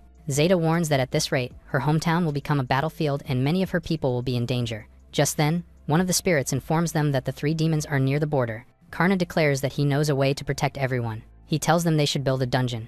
With it, they can safely hide the people from the demon lords and conceal the treasure's location as well. Cecil praises him for thinking of using dungeons, since they are nearly impenetrable. If set up as a barrier, it will block most magic. Esha, however, is alarmed and doubts they can construct a dungeon from scratch in such a short time. She points out that it won't fit, and there's no suitable place in the town to build it. Karna assures her that she doesn't need to worry. There is a mountain range that touches Komorium, which they can use as the base for their dungeon. Esha sighs, thinking this all seems impossible. Sure, Karna can build a dungeon, but it will be too late for them. Besides, the plan will drain his magic, and there won't be time to recover it before the 3 demons arrive. Just then, they feel that the nearby magic pot is draining their energy. Thelma confirms that it is indeed a magic pot that saps energy and power, as she had been trapped in one earlier. An idea suddenly strikes Karna, and he grabs her hand. He asks her to help him by becoming the dungeon master, much to her surprise. Meanwhile, Belle and his aide fly over the town but cannot find any villagers, as their forces have already been eliminated. Froy spots a dungeon on the outskirts and suspects that the townsfolk and the treasure are hiding there. Belle finds it impressive that humans are so cunning, but he vows to burn them all and claim the treasure for himself. Froy volunteers to retrieve the treasure personally. Belle allows him to go, along with his aide, reminding him never to betray him. Froy swears loyalty and proceeds to scout the place. He is surprised to find the dungeon disguised as a hot spring. He expresses annoyance and uses his ice magic to try to break the entrance. However, he is shocked to discover that the barrier repels his attacks. Even more surprising, he realizes that a human inside is using magic of the same caliber as his own. He smirks, finding this intriguing and exciting. Froy then commands the other demons to charge in and retrieve the treasure, ordering them to eliminate anyone who gets in their way without mercy. The demons are taken aback when an odd-looking monster rises from beneath the hot spring. The blob-like creature splashes them with boiling water, causing them to shriek in pain. Froy watches from behind, finding it absurd that humans can create new monsters. He wonders who might be behind this trickery. Meanwhile, inside the dungeon's command room, Thelma and Karna watch their guests and entertain them. The 3 girls are enjoying their bath inside the dungeon's hot spring. At last, they can finally experience the famed Komorium hot spring. As they soak in the relaxing water, it warms their bodies and relieves the aches they feel. Not only that, their mana helps maintain the defense and stability of the dungeon. Karna enters the hot spring along with Thelma and thanks everyone for their hard work in maintaining the dungeon's defense barrier. Upon seeing him, Cecil invites him to join her, but the boy refuses, clearly embarrassed by her teasing. She winks at him and suggests that they do it after the battle, further poking fun at him. Meanwhile, they see on the monitor that the townsfolk are also enjoying the hot spring, even commenting that their defense mission feels like paradise. Seeing them happy, Thelma and Karna both feel relief. Esha never thought such a thing would be possible. They have turned the mana-draining urn into a massive hot spring. The citizens soak, sharing their mana in the process, which is then handed over to Thelma, the dungeon master. Fortunately, she has a vast mana reservoir, making her the best candidate for the role. Aside from this, her family's magic is deeply connected to the Komorium hot springs, so she can essentially control them. Who would have thought that such a peaceful talent could shine in battle? With a dungeon born from the combination of the hot spring and the mana urn, they become nearly unstoppable. Meanwhile, Froy and his underlings are having a hard time inside the dungeon. The monsters express regret at entering and suggest that they retreat. This angers Froy, who calls them useless for giving up so easily. Frustrated, he decides to handle the hot spring monster himself. However, to his surprise, the monster melts his ice instantly and flushes the demons out of the hot spring. The townsfolk celebrate upon seeing this unfold on the monitor while Karna praises Thelma for being incredible as the dungeon master. Esha interrupts their celebration, reminding them that over Komorium's skies, Belle, the demon lord of pride, still lurks, and is observing the situation. She adds that the previous hero, Cress, is fighting the demon lords of gluttony and envy, so they should also be thinking about their next move. Zeta observes the group from the sidelines. She believes that if the 3 demon lords attack at once, their chances of defending will be greatly reduced. Even if Karna's group protects the relics, as long as the nobles oppose using the treasure for the city's revival, the war will not end. She then realizes what she must do to help end it all, and seeks Karna's help. Meanwhile, at the Komorium border, the demon lords, envy and gluttony are fighting the human army. Surprised, Cress asks why they are back on the front lines. The army tells him that as the elite unit, they refuse to retreat and leave him behind. They want to fight together and stand by him until the end. Even though the army is a big help, Cress's mission still stands. He needs to retrieve the treasure himself. Their presence frustrates Bea, who decides to punish them. If they crave death that badly, he will grant it. They attack the human army, declaring that it will be the end. Meanwhile, over the skies of Komorium, Belle is ashamed that humans were able to defeat him. Humiliated, he asks the demon lord under him for another chance. However, Belle mercilessly removes him from his command, saying he is too incompetent to be his right hand. He can only trust his flames from now on. Belle activates his celestial inferno, burning everything to ash. His blazing flames sweep through the skies of Komorium. Just then, he senses a presence behind him and sees Vol, who instantly recognizes him. Meanwhile, Noddins arrives to help Cress and his army against the 2 demon lords. He tells Cress to head to the Komorium hot spring dungeon immediately as he deals with Riku and Baya. Cress and his army ride their horses toward Komorium. In the sky, they see the demon lord of pride clashing with Vol. He recalls his encounter with Noddins earlier. He was confused by the dungeon that the old spirit had mentioned, but Nodens refused to explain the details in the middle of a battle. He had only handed Cress a letter from Zeta. Cress reads the letter.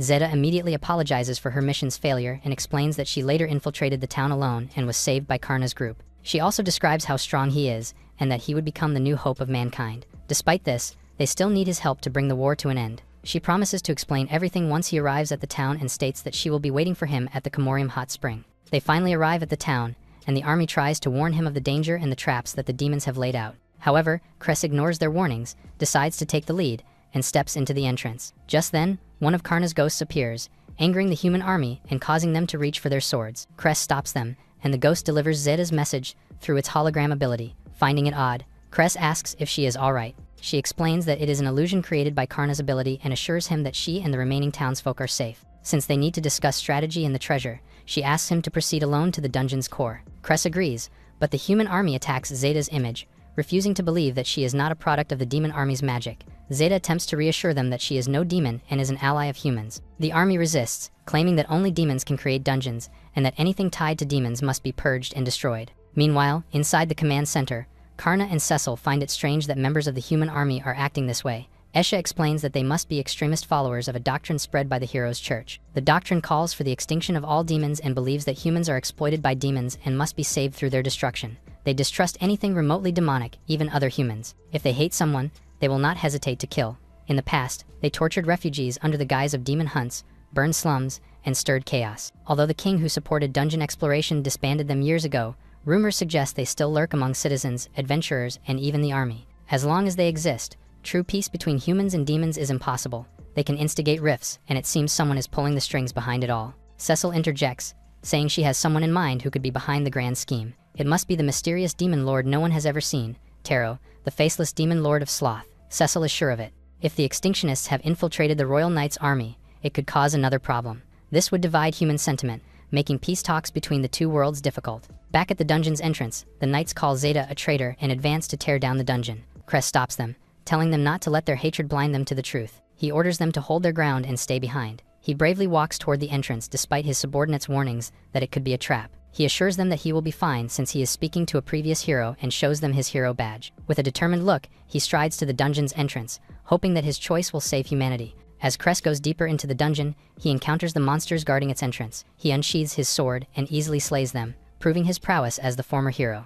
Zeta apologizes because she forgot to turn off the dungeon's defense system. He assures her that it is not a problem, saying that he must prove his strength as well. As he passes through the defense system, he unknowingly activates it to the maximum level, demonstrating that his strength and power are no joke. The hot spring blob attacks him, but like the others, he easily slays it using his divine power. Watching him, Zeta realizes that he is truly every inch a hero. Cress opens the final door and is shocked to see Karna and his group welcoming him.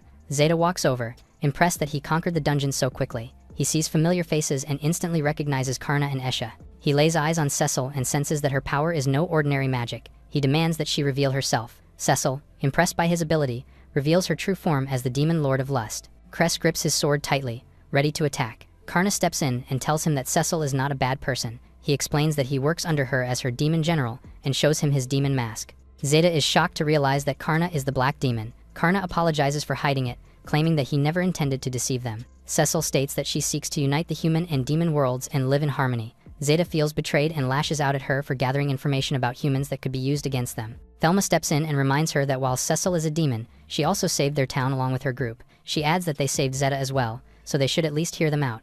Zeta grits her teeth, apologizes to Cress for her insolence, and chooses to remain silent. The hero demands that she state her purpose. Cecil explains that her goal in helping humans is to strive for peace and coexistence. She traveled to the human world to learn more about them. In her short stay, she witnessed cities flourishing with culture and abundance, while others were ravaged by war and suffering. She has seen both mankind's glory and corruption, yet she still adores humanity. She admires their creativity, vulnerability, bravery, and their ability to care for others until the end. She also learned from her human companions. Karna taught her to fight for what is right, and she learned from Esha how to grieve for the weak and voiceless. Along the way, she met other humans she can call friends. Through these experiences, she realized that she wants to protect humanity and build a territory where both races could coexist without conflict. Cress finds her cause absurd. Since the creation of the world, humans and demons have been natural enemies, and the two races have a long history of battles. He finds it impossible that she wants to end a bloody feud that has lasted 1,000 years in a single generation. Unfazed, Cecil confirms that it is her grand vision. She knows it will be difficult, but she wants to fight for what she believes is right. That is why she asks Cress for a favor. He must duel Karna and lose to him. She wants him to challenge Karna to a duel and lose to him. Although it will damage his honor, it will benefit everyone. After all, he would not have entered this dangerous and unknown dungeon if his heart did not also yearn for peace. Hearing this, Cress recalls part of his past. He once spoke to someone who longed for peace, pointing out that even the demons they slay had families. As soldiers of the royal army, their hands would be stained with blood. Cress could not even stay by his ailing wife's side. The man told him that despite this, they had to keep fighting for their wives, waiting for their safe return and for the loved ones others hold dear. Even if they could not see it through themselves, one of their missions was to keep hope alive for the future. The two watched as the sun set and vowed to keep burning, to live long to protect those they cared about. The scene shifts, and Cress' friend lies on the ground with a fatal injury. Before taking his last breath, he gives his crest to Cress, who weeps for his friend. In the present, Cress demands proof that he can believe. Thelma claims she has something to show him to prove that Karna and Cecil truly aim to unite the two worlds. She shows him the grand bath, where all the humans are gathered and safe. Cress is surprised to see everyone relaxed and well cared for. Thelma explains that they are bathing in magical water that recharges their mana and energizes their bodies. She points out that their compassion for the weak and their will to protect people is genuine, and they seem fitting to lead the next generation of heroes. She is confident that if they join hands with Karna and Cecil, something good will come of it. Cress's eyes shift to Karna, and he asks if he hates humans after being exiled and defamed by his former guild. Karna answers honestly that he does not. He originally needed to send money home and became desperate enough to consider becoming humanity's enemy. However, Cecil accepted him and helped him become a better person. After meeting Cecil, Esha, and others, he realized he had come to love being among them. Both humans and demons have loved ones they need to protect. In essence, there is not much difference between the two races. Karna is tired of seeing needless deaths and wants to end the conflict with one final fight and seek world peace. He aims to become the one who will forge peace between humans and demons. Cress has heard enough and vows that as long as he lives, he will dedicate himself to peace on Earth. In this way, when his time comes, he can face his wife and his friend peacefully. Cress states that they need to deal with the demons near the dungeon first. Karna volunteers and demonstrates his power. He wants to prove to the hero that he can protect everyone. He communicates with his spirits and declares that he will go all out. The spirits are fired up and thrilled by this. Receiving Karna's words, Nodens becomes serious in his fight against the two demon lords. Frustrated, Envy declares that she will no longer hold back and will show her true power. She calls forth her serpents, bares her fangs, and prepares to drag the old man straight to hell for provoking her. She lunges at Nodens, who recognizes that she is far more formidable than he had expected. She is shocked that he can even move after her attack. She commands Gluttony to finish the fight while he is still preoccupied. Gluttony opens her mouth wide, ready to devour the old man. Nodens finds her power pathetic, since she is merely a manifestation of humanity's negative emotions, driven to consume anything to survive. Nodens activates his power, intending to free them from their karma and put them at ease. He strikes them with purple lightning of despair. Envy protects Gluttony from the attack, which surprises the old man because it is a selfless act. Envy barks at Gluttony, saying that she is still useful for her plans, so she saved her. She aims to become the strongest among the demon lords, the kind that everyone will envy. For now, she will retreat to survive. She grabs Gluttony and escapes, vowing to kill Nodens the next time they meet. Meanwhile, back in Comorium, Pride attacks the god Vol with flame lightning. Vol counters with his own fire, but to his surprise, his magic is easily deflected. He realizes that Pride is a superior fire user, even surpassing those who inherited the power of the outer god Volvados. The god laughs and tells him that he is Volvados himself. Pride does not believe him, pointing out that the Flame Emperor is considered the strongest of all fire users, and they cannot be the same person. Vol understands his doubts and decides to show him her true power. Vol surrounds herself with flames and transforms into her true form, the goddess Vol. She states that her magic depletes quickly in this form, so she normally does not use it. However, since this is a special encounter, she will use it for now. As the creator of fire, her power warms the earth and all its creations. She refuses to allow her power to be defiled by a monster like Pride. Pride smirks, determined to prove that his power has already surpassed the creator's. He is the demon lord of Pride and the man destined to ascend to great demon lord. He attacks Vol with all his power. However, the creator of fire easily extinguishes his flames and reaches him. She performs a ritual, breaking the curse that made him the demon lord of Pride, and commands him to return to his true form. Bell screams in pain, and after a blinding light, he transforms into a woman. Pride is shocked by the transformation. She is now a woman, and no longer the demon lord of Pride. Suddenly, Froy arrives and scoops her up. They escape using a teleportation item. Vol scratches her head and tells Karna that she failed to contain the enemies. Karna reassures her that it is fine since Pride has been purified.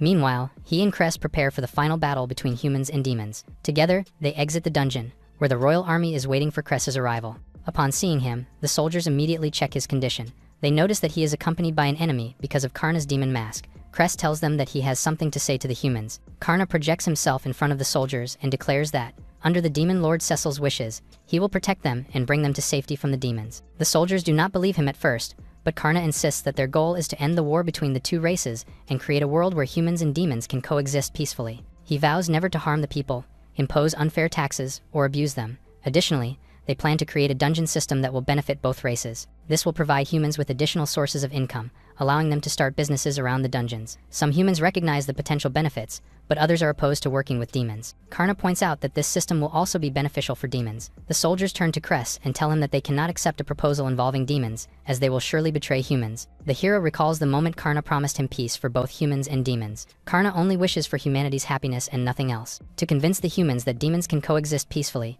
Cress challenges Karna to a duel. Karna accepts and unsheathes his sword. The humans are shocked but hope that Cress will win, demonstrating that humans are stronger than demons. The two warriors stand facing each other, each determined to do what is best for humanity and to end the long-standing war. In this fight, Karna is meant to win. This is the only way for humans to accept help from demons. The two exchange attacks, displaying their true power. As the clash continues, Cress realizes that Karna's talent is extraordinary. His power did not come solely from divine revelation. It was honed through effort and practice. They continue to swing their weapons at each other, and Cress is amazed beyond imagination. He thinks that if someone like Karna leads the peace effort, it will all be worth it. The humans cheer, hoping he will emerge victorious.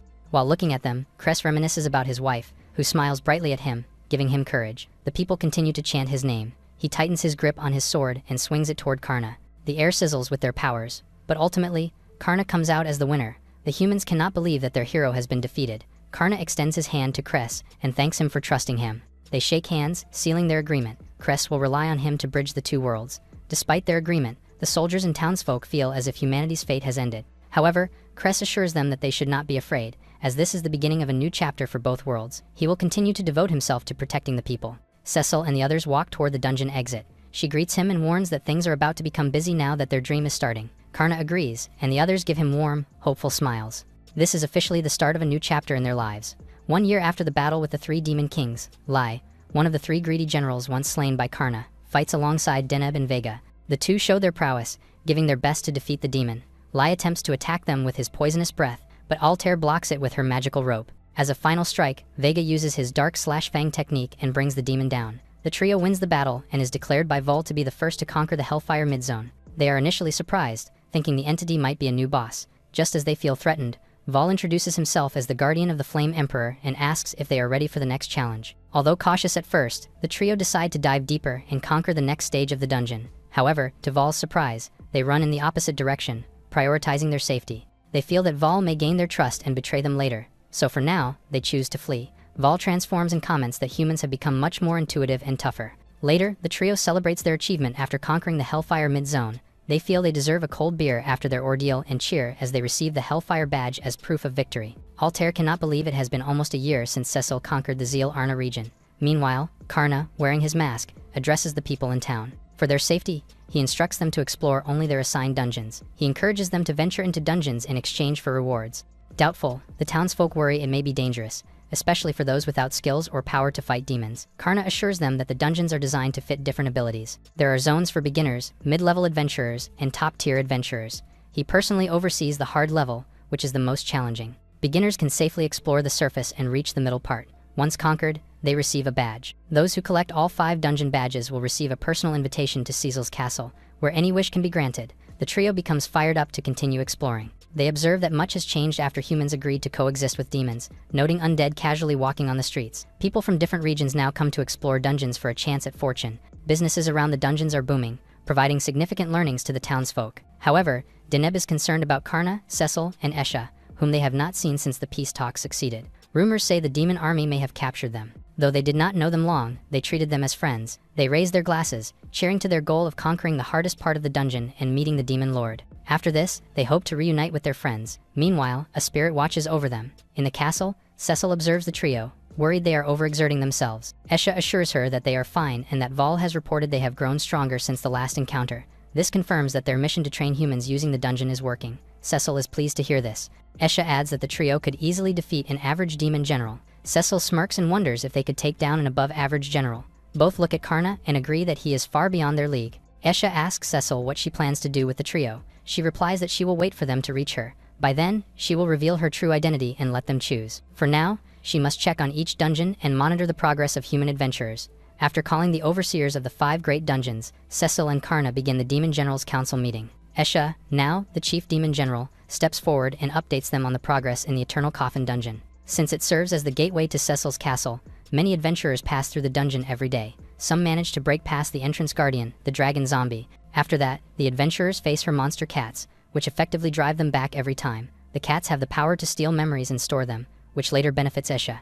Erdl reports that, due to the increase in visitors, illegal settlements have spread around the dungeon. This causes issues such as disturbing public order and affecting the peace of legal merchants nearby. Karna takes note and ensures proper countermeasures are implemented. Belf reports next about the Sky Demon Castle dungeon, which he guards. Since the dungeon floats in the sky, it poses a challenge for adventurers without the ability to fly. Karna realizes the complication, remembering that he designed it, though only now recognizing the full extent. The Sky Fortress also collects heavenly mana, which could become a larger problem later. Belf agrees but is gathering data for further study. Cecil notes that their mana balance sheet is still in the red. Belf adds that, although the fortress is challenging, it has become an effective amusement area where humans can ride flying monsters for a fee. Nodens, the guardian of the Sky Fortress, agrees, noting that it has become a mix of battlefield and playground. Despite this, no one has successfully breached the mid-layer, and he commends Belf for the solid defenses. Belf humbly downplays his contribution, but Nodens points out his potential, saying he could rival any Demon Lord's general. He tries to give the credit to Cecil, but she also praises him.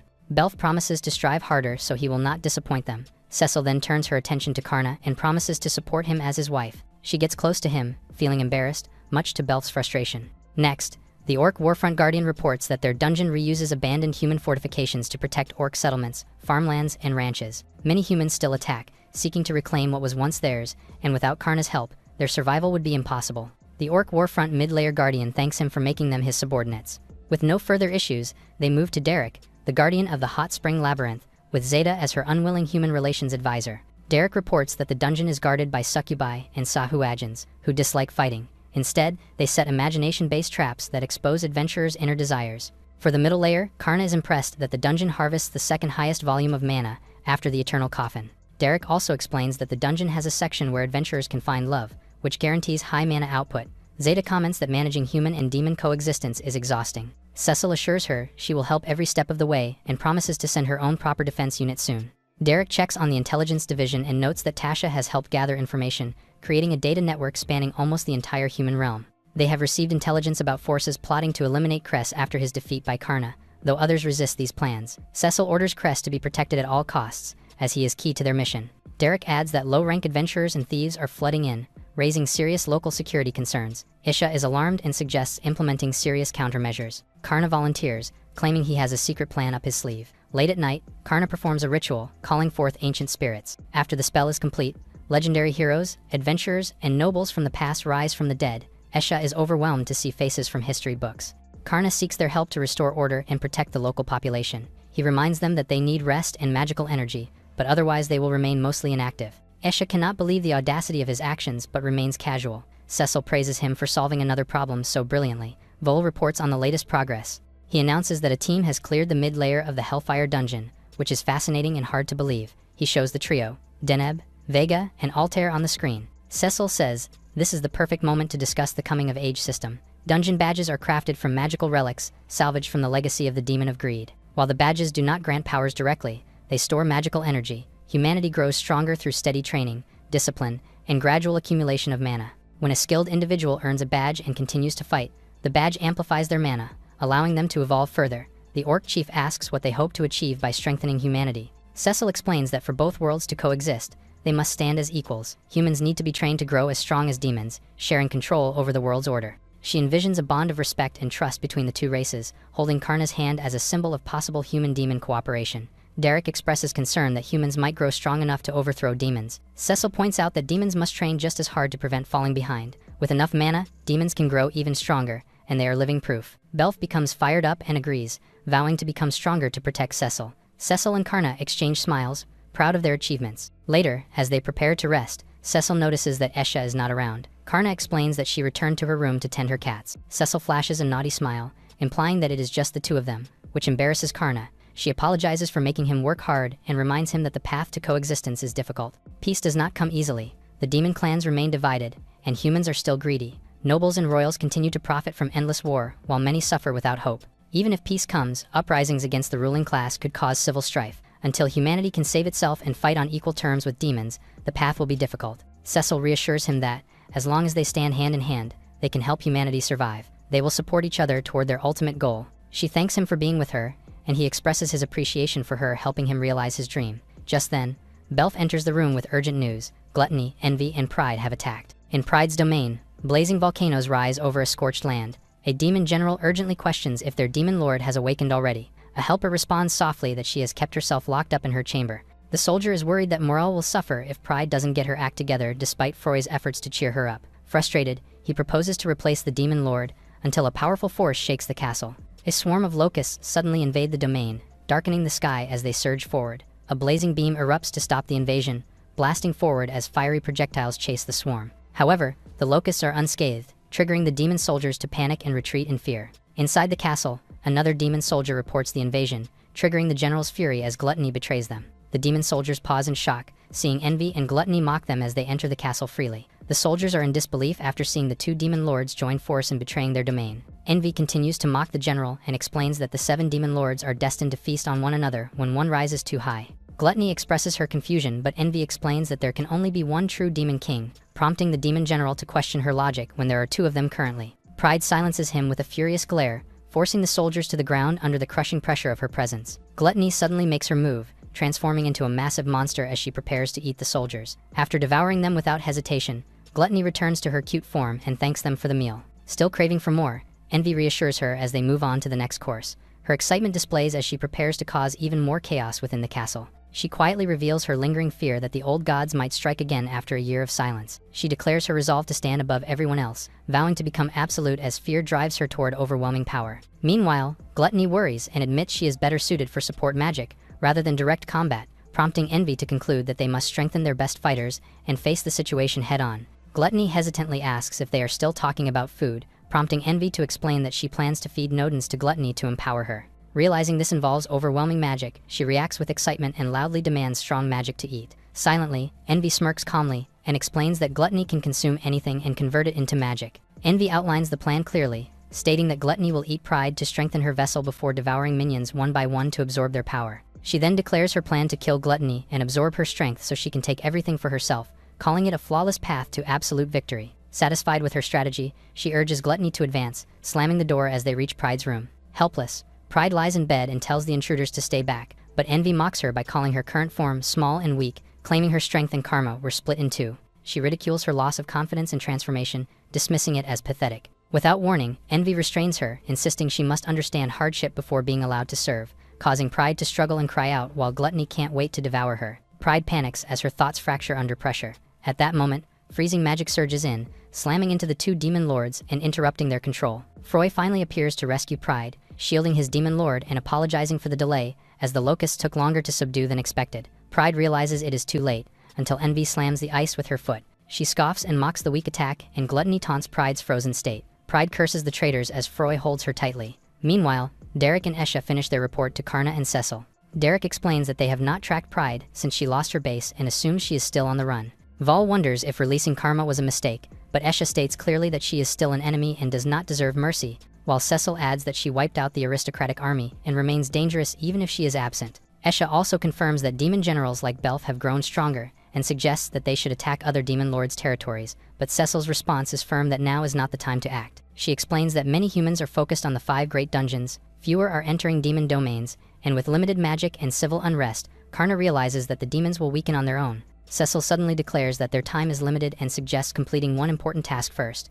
After an urgent matter is announced, Esha is surprised since she believes everything has been settled already. Cecil insists this issue is the most important of all and admits she has waited too long. Esha reacts in shock, realizing how serious this sounds, before Cecil suddenly proposes they visit Karna's family home. Karna is stunned that he can go home, while Cecil recalls that in human society, visiting family is essential when considering a future together and says she wants to do it properly. She adds that she has prepared many souvenirs for his family. Meanwhile, Cecil internally admits that she cannot relax around them and sees this as a chance to finally rest. Her eyes suddenly widen, until Esha suggests that since it is a good opportunity, Karna and Cecil should take time off and enjoy themselves.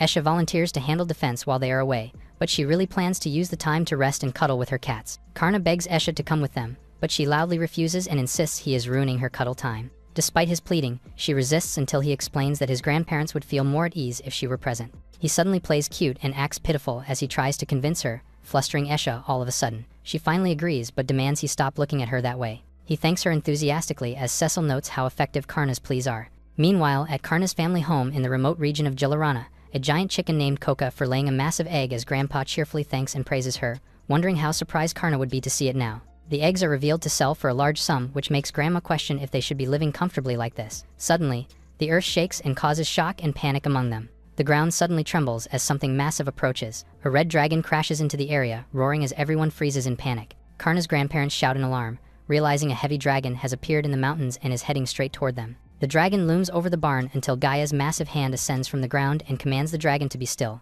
The creature is seized effortlessly, frozen mid-motion, and then flicked away into the distance. The grandparents stare in stunned silence as the danger vanishes. Grandpa remarks that it was a surprise, while Grandma notes their neighbor seemed to be in a bad mood. Suddenly, another towering figure looms over them, revealing the arrival of Uru, who is carrying Karna and his friends. He appears excitedly, calling out to his grandparents and proudly announcing that he is home. Karna's grandparents look up in excitement as they can finally see their grandkid. Meanwhile, a sealed mountain of ice comes into view as Gaia states that someone has touched the fragment of her that remained on Earth. She identifies the cause clearly, saying it was love and power, and concludes that it was that child who made contact. The figure confirms that the child connected with Bastit's fragment and defeated her, declaring that this same child is the one capable of stopping her from breaking the seal.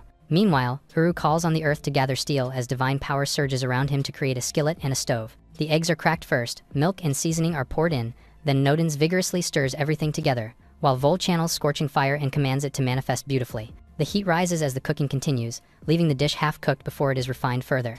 Nodens carefully stirs the glowing mixture until it solidifies into a shining golden omelet. The finished dish is presented to everyone as Triss's egg omelet, drawing amazed reactions from Karna's grandparents. Cecil playfully feeds Karna, teasing him as he reacts in embarrassment. The grandparents marvel at how Karna brought such a wonderful woman home, noting how much he resembles his father. When asked about Karna's father, they begin recalling his past and reveal that he is an adventurer. Grandpa explains that Karna's dad was born and raised in their home before leaving to attend school in the capital and wanted to see the ends of the world. He left Karna as a baby to their care and departed with his wife in search of the farthest reaches. Esha is shocked and explains that the farthest reaches are described as a legendary land beyond the continent, an uncharted realm no one has ever reached, making the journey reckless even for top-tier adventurers. Karna calls Esha as the meal continues, catching her off guard as he feeds her. She reacts in surprise by the taste and clearly overwhelmed by how good it is. The grandparents explain the dish was made with special farm ingredients, proudly stating that it is truly delicious and even extends their lives.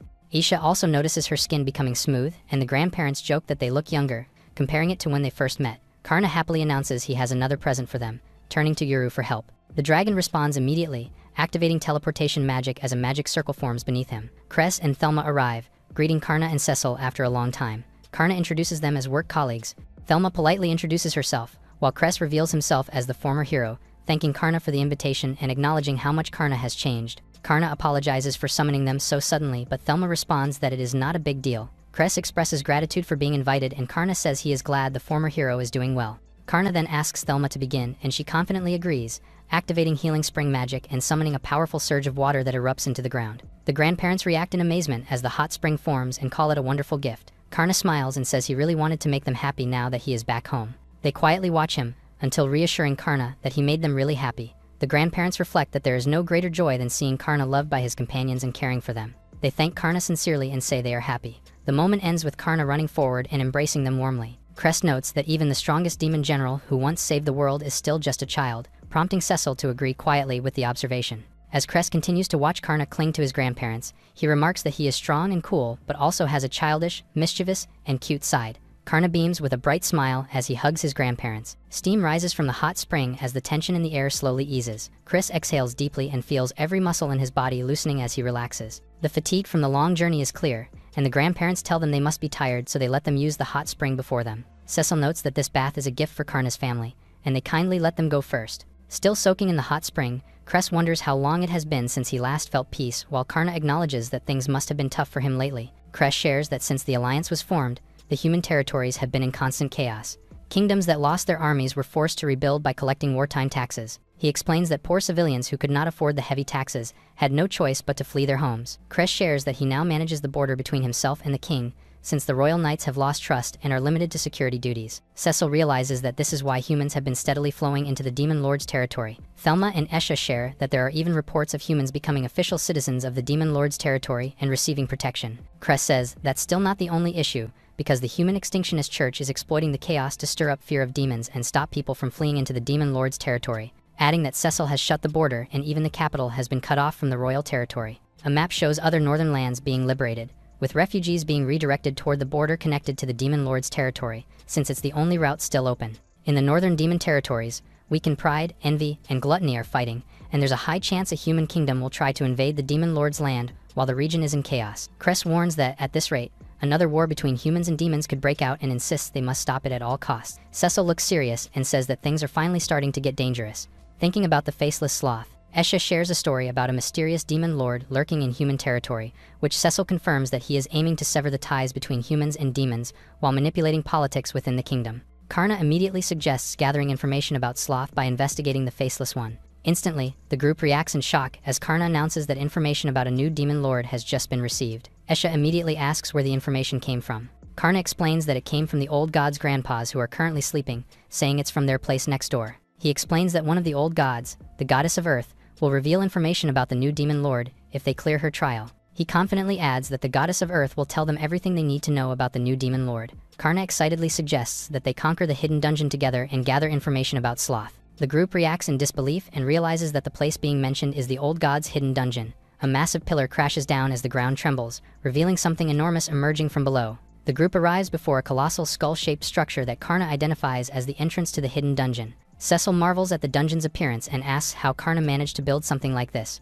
while Karna casually admits he broke it here before. Karna confirms that he broke the seal before, which is why the dungeon reacted the way it did. He cheerfully explains that since the old entrance was broken, he simply made a new one and asks if it's safe. Vol warns that if the old gods are allowed to sleep, their magic will fall into trouble, while Isha insists things are already bad enough. Cress states that even he, despite conquering countless dungeons, finds this one impossible to clear because it is far too dangerous. Karna brushes it off, saying they are only exploring a small part of the dungeon this time, repeatedly emphasizing that it is just a small section. Nodens introduces the hidden dungeon known as the Great Tomb, explaining that it is responsible for sealing the souls of the old gods. He clarifies that each old god is individually sealed inside a dedicated dungeon tied to the Great Tomb, all connected across space and time, which is something that breaks normal rules. Vol excitedly announces that this dungeon is specifically the Goddess of Earth's dungeon. Seeing the massive entrance, Esha panics and asks if they are really going inside, admitting she is not mentally prepared yet. Karna steps forward and declares that he will open the gate himself without hesitation. A massive magical gate activates as layered magic circles flare open in front of him. As the energy surges, the others are pulled in and react in shock while noticing a sword forming within the light. Karna turns back and reassures them to trust him as the gate fully stabilizes. The group follows behind him, agreeing to move forward while Esha warns him she will be angry if anything goes wrong. The group advances to approach the purple portal with confidence, until the scenery shifts as they arrive in a frozen land filled with towering ice crystals and drifting snow. They silently take in their unfamiliar surroundings, until Cecil recognizes something ahead, witnessing Gaia's gigantic form, the goddess of earth, lying on the ground. Upon mentioning her name, Gaia awakens with immense force. Cecil explains that among the elder gods who slumber beneath this land, the earth goddess is the most shrouded in mystery. As they stand before her, Chris feels an overwhelming presence, while Thelma describes Gaia as if a mountain range itself has come to life. Cecil notes that Gaia is worshipped for water and bountiful life, while Karna thinks she actually wanted to come along with them. Even after shrinking herself down, Vol notes that she is still absurdly huge, and they remember her loudly insisting she was coming too, creating quite a scene. Suddenly, Gaia warns that she can hear everything clearly and calls out Vol by name as the group stiffens. She sharply tells her not to speak so casually in front of mortals, saying it damages her divine dignity. Vol loudly demands that the transport be activated already and points out that they are wasting time talking instead of moving.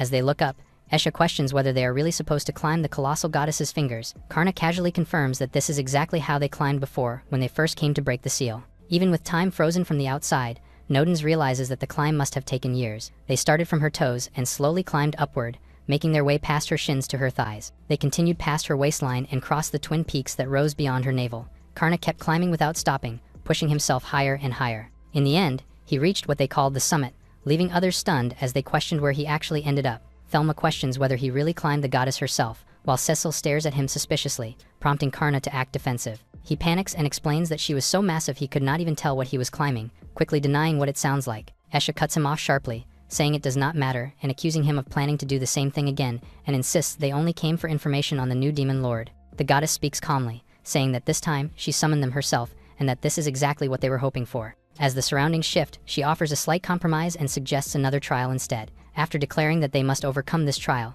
a powerful presence begins to descend before them. Gaia manifests Sval, her own daughter and the goddess of nights, and declares that she will grant what they seek once the trial is cleared. Karna stares in confusion as Nodens recognizes Sval. Kresh shares that he has already heard of her before, recalling that Sval is ordained by the Church of the Royal Capital as the guardian deity of nights and revered by mankind. Gaia calmly confirms the truth, stating that Sval is indeed her daughter, and that what stands before them is only a recreation of her former self. Gaia speaks her daughter's name with solemn weight, explaining that Sval was once a strong and sincere knight with a pure heart and an unshakable spirit, but during the war with humanity, everything changed. The truth is revealed as Sval is shown bound in chains, captured by mortals long ago. She states that in their arrogance, humans turned Sval into a god and worshipped her, vowing never to lose someone dear again. She says that if they swear an oath to her as part of her sorrow, she will reveal information about Sloth. She adds that she will only do so if they prove themselves worthy through her judgment. As the tension rises, the old gods eagerly volunteer to join in, asking Karna to supply them with mana. However, a magic circle activates before them, signaling the trial's start as one of them reacts in surprise. A massive barrier activates around them, throwing the old gods off balance and slamming into shock. Gaia coldly orders the gods to stay back and not interfere with what follows. Karna realizes that this trial is meant for humanity and everyone who lives upon the earth. The glowing sigil is revealed as the divine Aegis seal, an absolute defense that nullifies all spells and abilities. The group braces themselves as they are told that no magic and no divine aid will be able to break through it. Gaia declares that they must rely solely on their own strength and commands them to prove it by defeating her daughter. Without warning, Sval lunges forward and Karna shouts a warning as her strike comes crashing down. The blow slams into the ground with overwhelming force, sending shockwaves through the arena as they barely evade it. Esha charges ahead, deciding that if magic does not work, then physical force will have to. She activates her flame stone at maximum output, unleashing a blazing attack as someone desperately calls out for magic stones. Sval calmly withstands the flames head-on, showing no sign of damage as the attack crashes into her. Watching closely, Esha realizes and states that she is completely immune to elemental attacks. Despite that, Karna charges through a violent vortex of swirling fire as the assault continues to intensify. Karna yells and forces himself forward through the flames, pushing his body to its limit. Sval counters instantly, slamming him away in a blazing exchange that overwhelms him completely. Sval's massive shield trembles as impact marks appear on its surface. Karna declares that if everyone works together, they will not lose to anyone and reaffirms his resolve. He charges forward with his sword raised and confidently shouts that he will put her at ease right away. Gaia looks at him calmly as Karna calls out her name. Gaia seals the battlefield shut, trapping everyone inside the arena. Kress immediately charges forward with Legion Revelation, his holy power flaring as he attacks head-on. Aisha and Karna react at once, while the former releases divine threads to intercept the strike. With her towering form, Sval steps in with her shield raised as she prepares for their attacks. The threads wrap around her head, while Karna flips away as he catches the end of the thread and commends Esha. Sval looks up, until Karna slashes her armor with his sword. Esha continues her support by using threads of the divine spider, restraining Sval. Karna charges forward without hesitation, using his speed to entangle Sval completely. The old gods observe outside the barrier after the three team up to fight Sval, finding their strategy impressive. However, Nodens expresses his hesitation, while Gaia confidently notes that their little strategy is not enough to defeat her daughter. Sval pulls out her gigantic sword, cutting the threads that once entangled her. Karna is stunned as Sval stands confidently,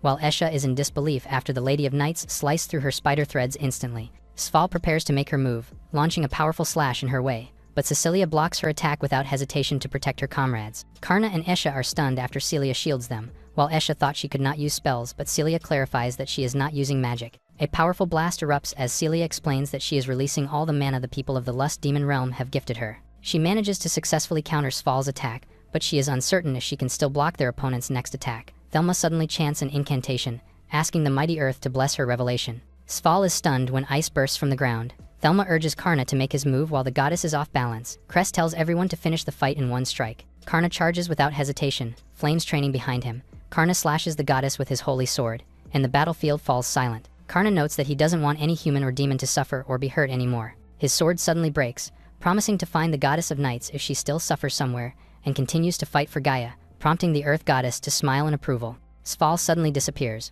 while Gaia extends her hand and notes that Karna's resolve has reached her, giving him the permission to take her hand. As promised, Gaia is ready to tell him what she knows about the new Demon King. Looking at Karna and his comrades, Gaia is confident to entrust the world's future to them. Gaia summons a bright light, while the group praises the beauty of the world the goddess sees. Gaia quickly shifts to business, presenting a floating projection that shows the current state of the world. As the crowd gathers below, she announces the beginning of a new chapter and signals that something momentous is about to unfold. The scene cuts to a dark hall where robed followers begin a summoning ritual. The crowd realizes a divine presence has finally manifested, asking her to guide them. The angel of the gospel descends and warns that the demon king of wrath and humanity are about to clash, declaring that this confrontation will decide humanity's fate. She urges everyone to pray, calling it the final moment of salvation. The followers continue chanting, until a massive magic formation appears above a church. The sigil expands outward, shaking the surroundings and carving itself into the terrain. An enormous sword rises violently from the ground, signaling the activation of an ancient, large-scale ritual. Gaia reveals that only the church was entrusted with this power. She explains that a demon king of wrath, long sealed by heroes and the church in ancient times, has returned.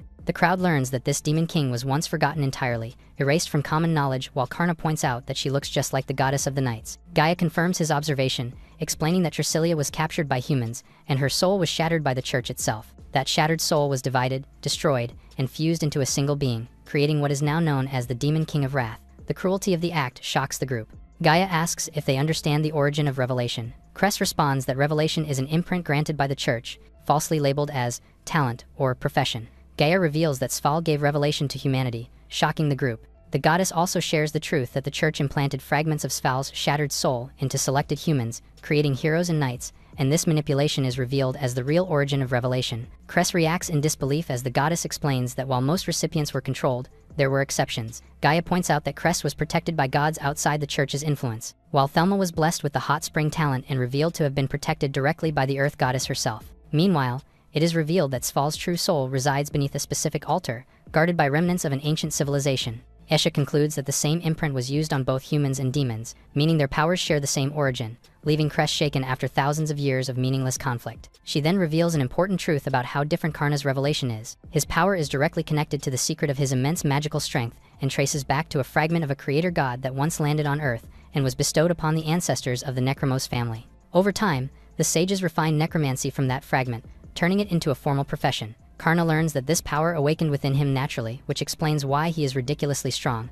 Karna expresses his astonishment after finding out his origin. When asked what he intends to do with such power, the goddess presses him directly, asking whether he plans to use it to rule the world. Karna answers without hesitation and says he wants to protect his family, friends, and comrades, and to make the people he loves happy. He declares that he will use his power for that purpose alone. The goddess listens closely, clearly moved by his answer. Gaia offers to be Karna's familiar and fight alongside him so that he can end the war and live happily. Satisfied, the goddess promises to bestow blessings and rewards upon the group. She explains that defeating the Demon King of Wrath will bring them closer to confronting the true mastermind manipulating events from the shadows. She asks Karna to save the world she loves. Karna answers with conviction, promising that he will.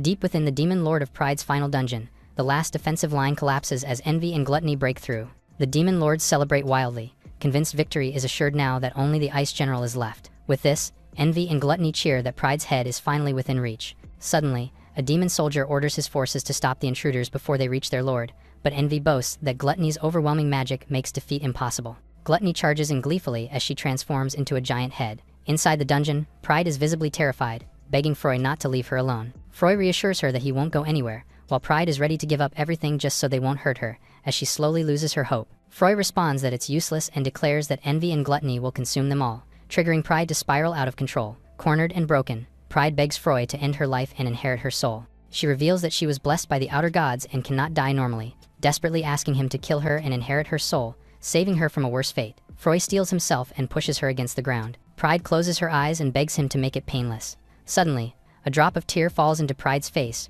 revealing Froy crying and hesitating. Froy recalls that he once revered Aragain as a parent after creating him, shocking the Demon Lord as the general starts to speak like a human. She reminds him of nature's law that the strong devours the weak, but Froy angrily calls her pathetic, reminding the Demon Lord that he looked up to her. Froy becomes emotional after feeling betrayed by his own parent and Demon Lord. Pride rejects the general's plea and calls him a foolish child. She declares Froy no true demon and strips the general of his title, stunning him. Pride orders the remaining forces to stand down and surrender so they can spare their lives. Froy falters as Pride reveals that becoming Gluttony's meal frightens her. However, the thought of her child dying frightens her more. She notes that after being blessed by the flame god and turned divine, her maternal instincts awaken again. Suddenly, Froy gently pushes her away and imprisons her inside a protective barrier. Froy thanks her and resolves to fight as the Ice General alone, even if he must fall here. Pride shouts for him to stop, realizing he is ready to throw his life away. Froy kneels and swears to protect her, calling it a form of honor greater than glory. She freezes in shock as he moves forward despite her pleas, leaving her unable to stop him. He locks the gate with his ice magic, prompting the enemies to act surprised after seeing him. The Demon Lords mock him as he becomes Gluttony's meal, but Froy smiles in response, prompting Envy to question his reaction. He calmly declares he is not fighting for fate, demons, or generals, but only for his parent, sharpening his conviction as power gathers in his grasp. Froy unleashes his strength and declares that his feelings for his demon lord are the source of his power. Froy raises his hand as torrents of freezing water spiral outward, flooding the chamber with overwhelming pressure. The demon lords reel in shock as the sheer scale of his power becomes clear, realizing a single demon general is resisting forces meant to crush armies. Ice surges around Froy as he steps forward, calm and resolute, acknowledging that even a faint echo of Bastet's power still lingers within him. Froy declares that all his strength exists for one purpose only, and that is to protect his demon lord. Envy and Gluttony choose to retreat, deciding there is no need to risk themselves against a cornered opponent who will burn himself out. As they pull back, Froy presses forward relentlessly, while a massive magic circle forms, signaling a teleportation magic for the demon lord's escape. Froy strains as exhaustion catches up to him. Barely holding himself upright, he calls out weakly to Pride and declares their success. The demon lord reaches for him through the ice barrier and calls his name, asking if he is safe. Froy tries to reach Pride, while the demon lord can't wait to reunite with him. As they reach for each other, a sword suddenly pierces through Froy's chest. Pride is stunned in disbelief, while Froy drops to his knees. The demon lord begs him to stay with her while he apologizes through labored breaths. Froy weakly asks her to be safe as he breaks apart like a broken ice. Pride screams his name as the barrier violently collapses, throwing both of them apart. The demon lord blames a new figure appearing amid the chaos. Faceless Sloth, another demon lord, smiles coldly and amused by the despair before him, while Pride questions him why he is laughing. She ignites in fury and screams that her child's life is not a joke. Flames erupt violently around her as she launches herself forward in rage, vowing retribution. Sloth tries to escape her wrath, as the demon lord unleashes an overwhelming inferno and declares herself the goddess of flames, demanding her enemy to feel Froy's pain. Fire rains down in a devastating barrage, engulfing the battlefield in scorching destruction as the attack consumes everything in its path.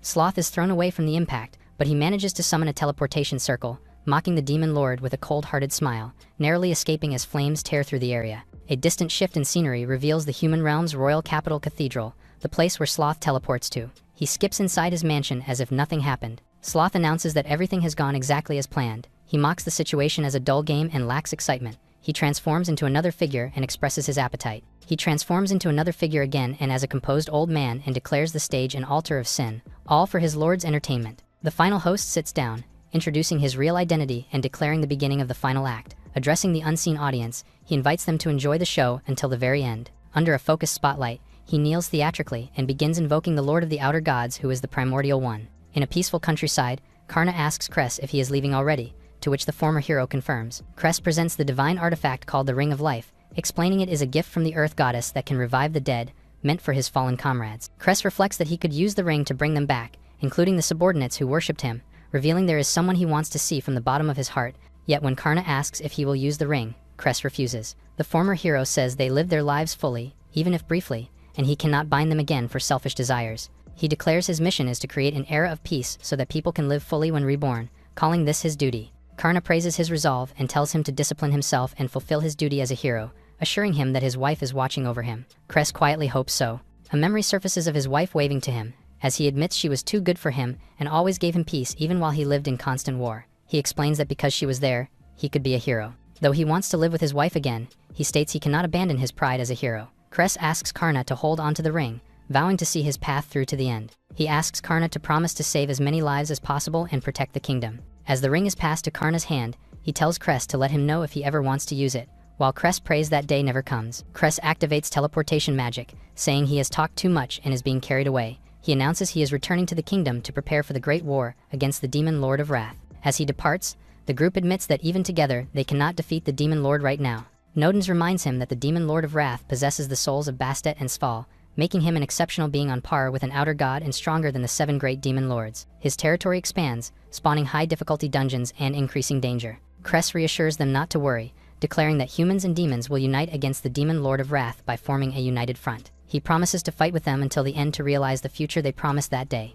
A teleportation circle activates, lifting the group away as Cecilia states that to defeat the demon Lord of Wrath, they must become stronger and learn more about him. Isha asks how exactly they will do that. Cecilia says she has an idea. She questions whether everyone will cooperate. The scene shifts to the former territory of the demon Lord of Greed, Western Carcazan, where a demon Lord army commander, Doba, scoffs at the idea that a mere human could challenge him. Doba notices Esha approaching and demands to know who she is. She steps forward confidently, identified as a demon general normally formidable but currently weakened. She draws her sword and releases the First Order phase, unleashing a devastating strike that cuts Doba down as he screams. She remarks that Doba is trapped and fighting improperly, stating that the Earth Goddess granted her powerful authority and entrusted her with a divine item. She turns to Thelma for her purification magic, prompting her to invoke the goddess of heaven and earth to bless the withered ley lines. A massive pillar of light erupts skyward, restoring the land. Thelma is astonished that she can now create forests and plains and stabilize the land, though she admits she is still getting used to it. She asks if this is good enough, and Karna praises her, calling it perfect. Cecilia thanks her as magical energy overflows. She vows to pacify former demon territories and absorb Earth's magic to grow stronger, while resolved to protect every new life, and declares she will become stronger as well. A calm breeze swept across the land as Cecil reflected on how Karzakin's rebellion had finally been crushed without bloodshed. Karna celebrated the victory, crediting Esha and Thelma's efforts for making it possible. Cecil then admitted that truly mastering Bastet's power would require expanding her mana capacity even further. She revealed that beyond absorbing fragments, she would also need to take in the Demon Lord's souls as well. As the weight of that realization settled in, she recalled how absorbing a shard of the Lord of Greed had briefly made her feel like she was no longer herself. Cecil wondered aloud what would happen if she absorbed the remaining souls, questioning whether she would still be herself afterward. She feared losing the version of herself that loved Karna, asking if she would still remain the same. Karna reassured her gently, telling her that she would always be herself, no matter what changed. Smiling through her doubts, Cecil accepted his words.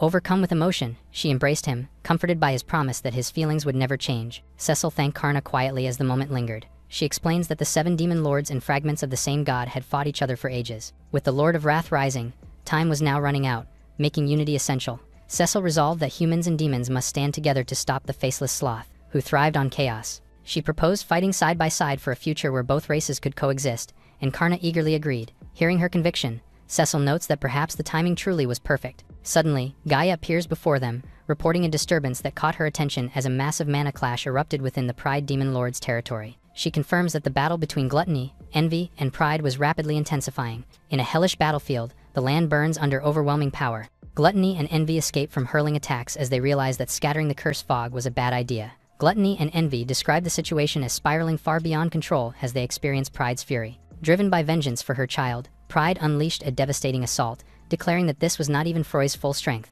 Envy attempts to interrupt, but pride begins her final payback. However, envy taunts pride and mocks her as her stomach's sounding the war trumpet. Pride snaps back furiously and screams for silence as flames engulf the battlefield. Envy drags gluttony away from the inferno, ordering her to get over there as the situation worsened. Envy admits she had completely miscalculated, never imagining she would be so helpless even with numbers on her side. Suddenly, Gluttony demands to know why Envy has been protecting her, accusing her of acting strangely. Gluttony bluntly points out that she was always shielding her, reminding her they were falling back for now. Watching in disbelief, she questions whether Envy likes her or something. Envy explodes in rage, screaming in disbelief as she berates her companion cruelly, reminding her that she had only kept her alive because she was useful. Suddenly, Gluttony tells Envy to eat her instead without hesitation. Realizing the battlefield could not sustain them both, Gluttony acknowledges there is no choice but to merge into one demon lord. She urges her to consume her, grow stronger, and continue the fight. Though conflicted, Envy expresses her confusion since she is Gluttony herself. The latter admits that eating her would fill her stomach but leave her soul unbearably lonely. Gluttony, shaken, begs Envy to eat her instead, unable to accept such an outcome. Envy lashes out emotionally, accusing her of joking at a time like this.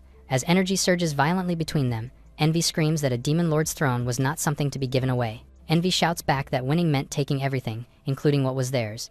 A massive surge of demonic energy erupts as the demon lord's souls resonate with each other. Pride realizes that even demon lords can feel compassion, but rejects the idea, screaming that no bond can surpass hers. She launches a furious counterattack. Envy responds and declares she fights only for pride. Just before they clash violently, Gaia's massive hand appears from the volcano, followed by her towering form, stopping the children of Bastet.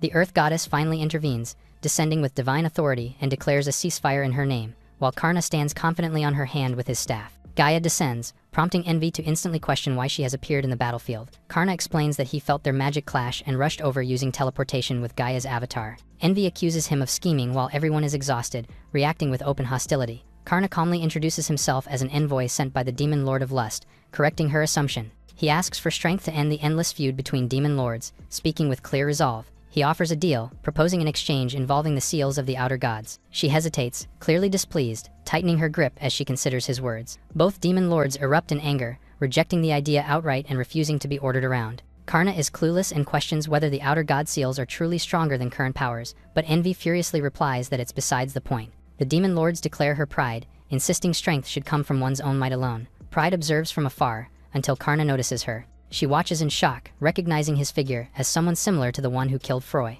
Pride explodes in rage, accusing him of daring to stand before her after killing Froy. Karna displays his confusion, but Pride charges forward and orders the other demon lord to deal with him first.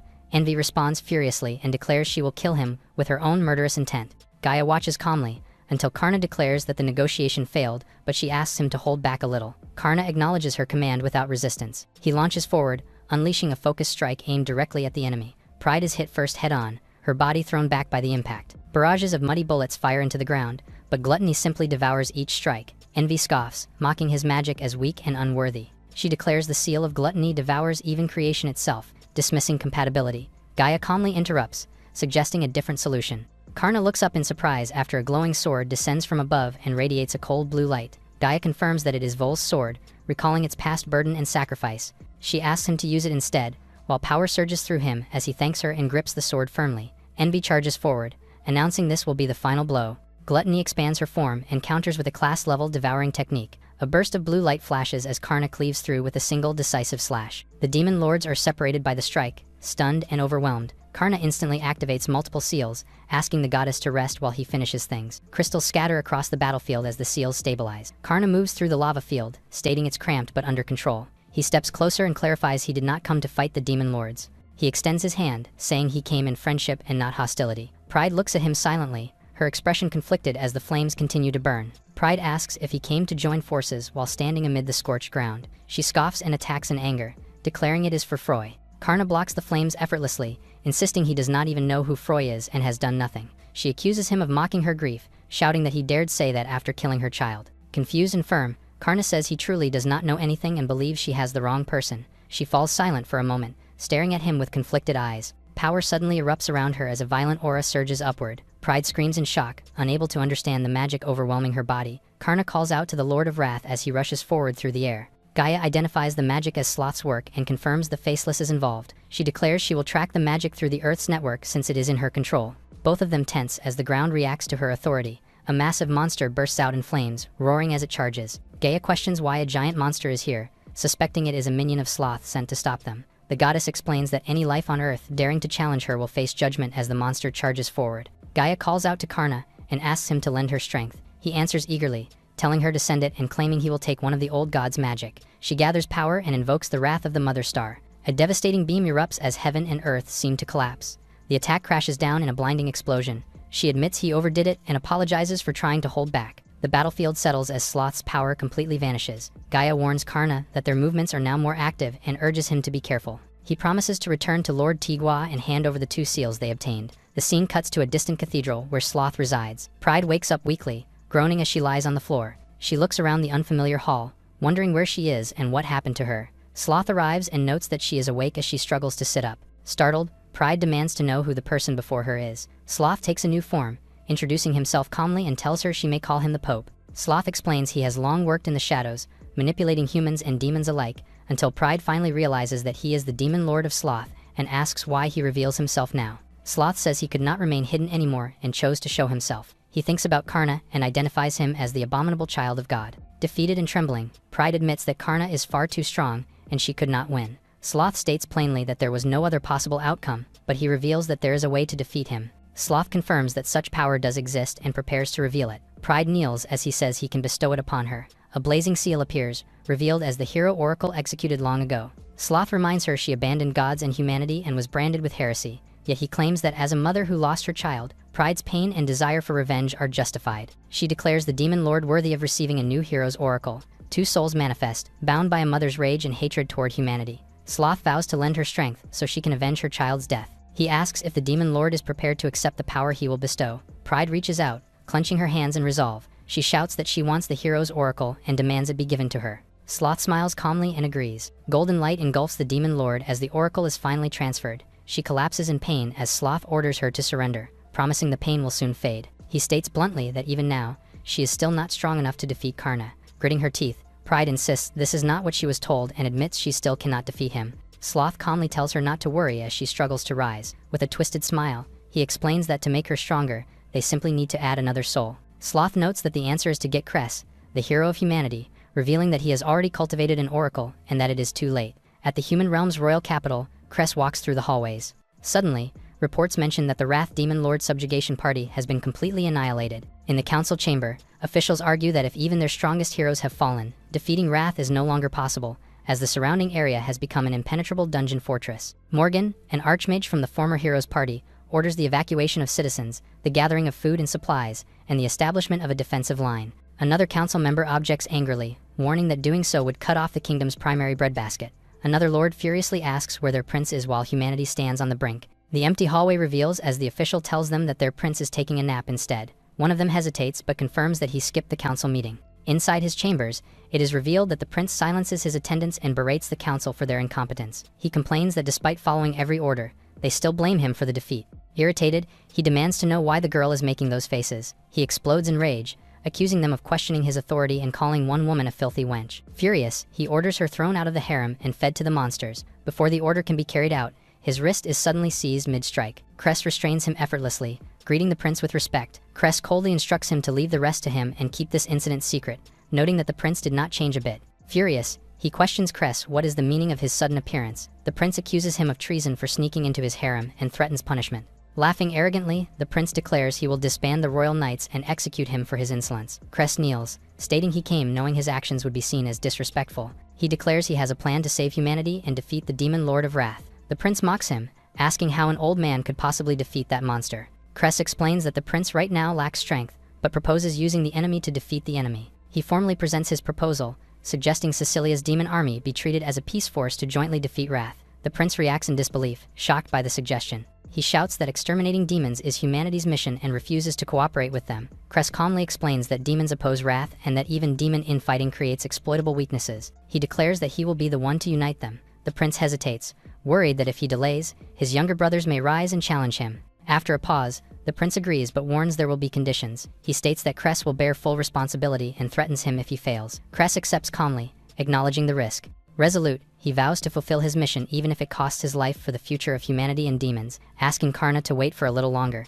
Suddenly, a purple energy surges, hitting Cress instantly. The prince panics, but a voice announces itself and reassures his highness. The archbishop of the royal palace arrives, stating he came to punish the traitor and see Cress personally. The prince questions why the archbishop of the royal palace is inside the harem and confirms an oracle was given. The archbishop accuses Cress of conspiring with demons and betraying humanity. Cress denies it, declaring he will save the country and humanity. The heretic mark suddenly manifests on his hand, reacting violently. The archbishop watches closely as the mark activates. He announces that God has abandoned Cress and declares him no longer a hero. He is seized by soldiers as he realizes he has been framed. In the shadows, Sloth thanks someone and praises the deception. Cress is shocked and realizes that Sloth hid among humans just as he thought. Inside the Holy Bastille prison, Sloth greets him coldly, calling him the former hero. Cress asks calmly what his goal is. Sloth extends his hand and proposes making a deal. Meanwhile, at Cecilia's castle, she politely invites everyone to enter. Inside, she cheerfully comments that it is a beautiful day while Thelma admits she feels nervous. Cecil checks on Karna,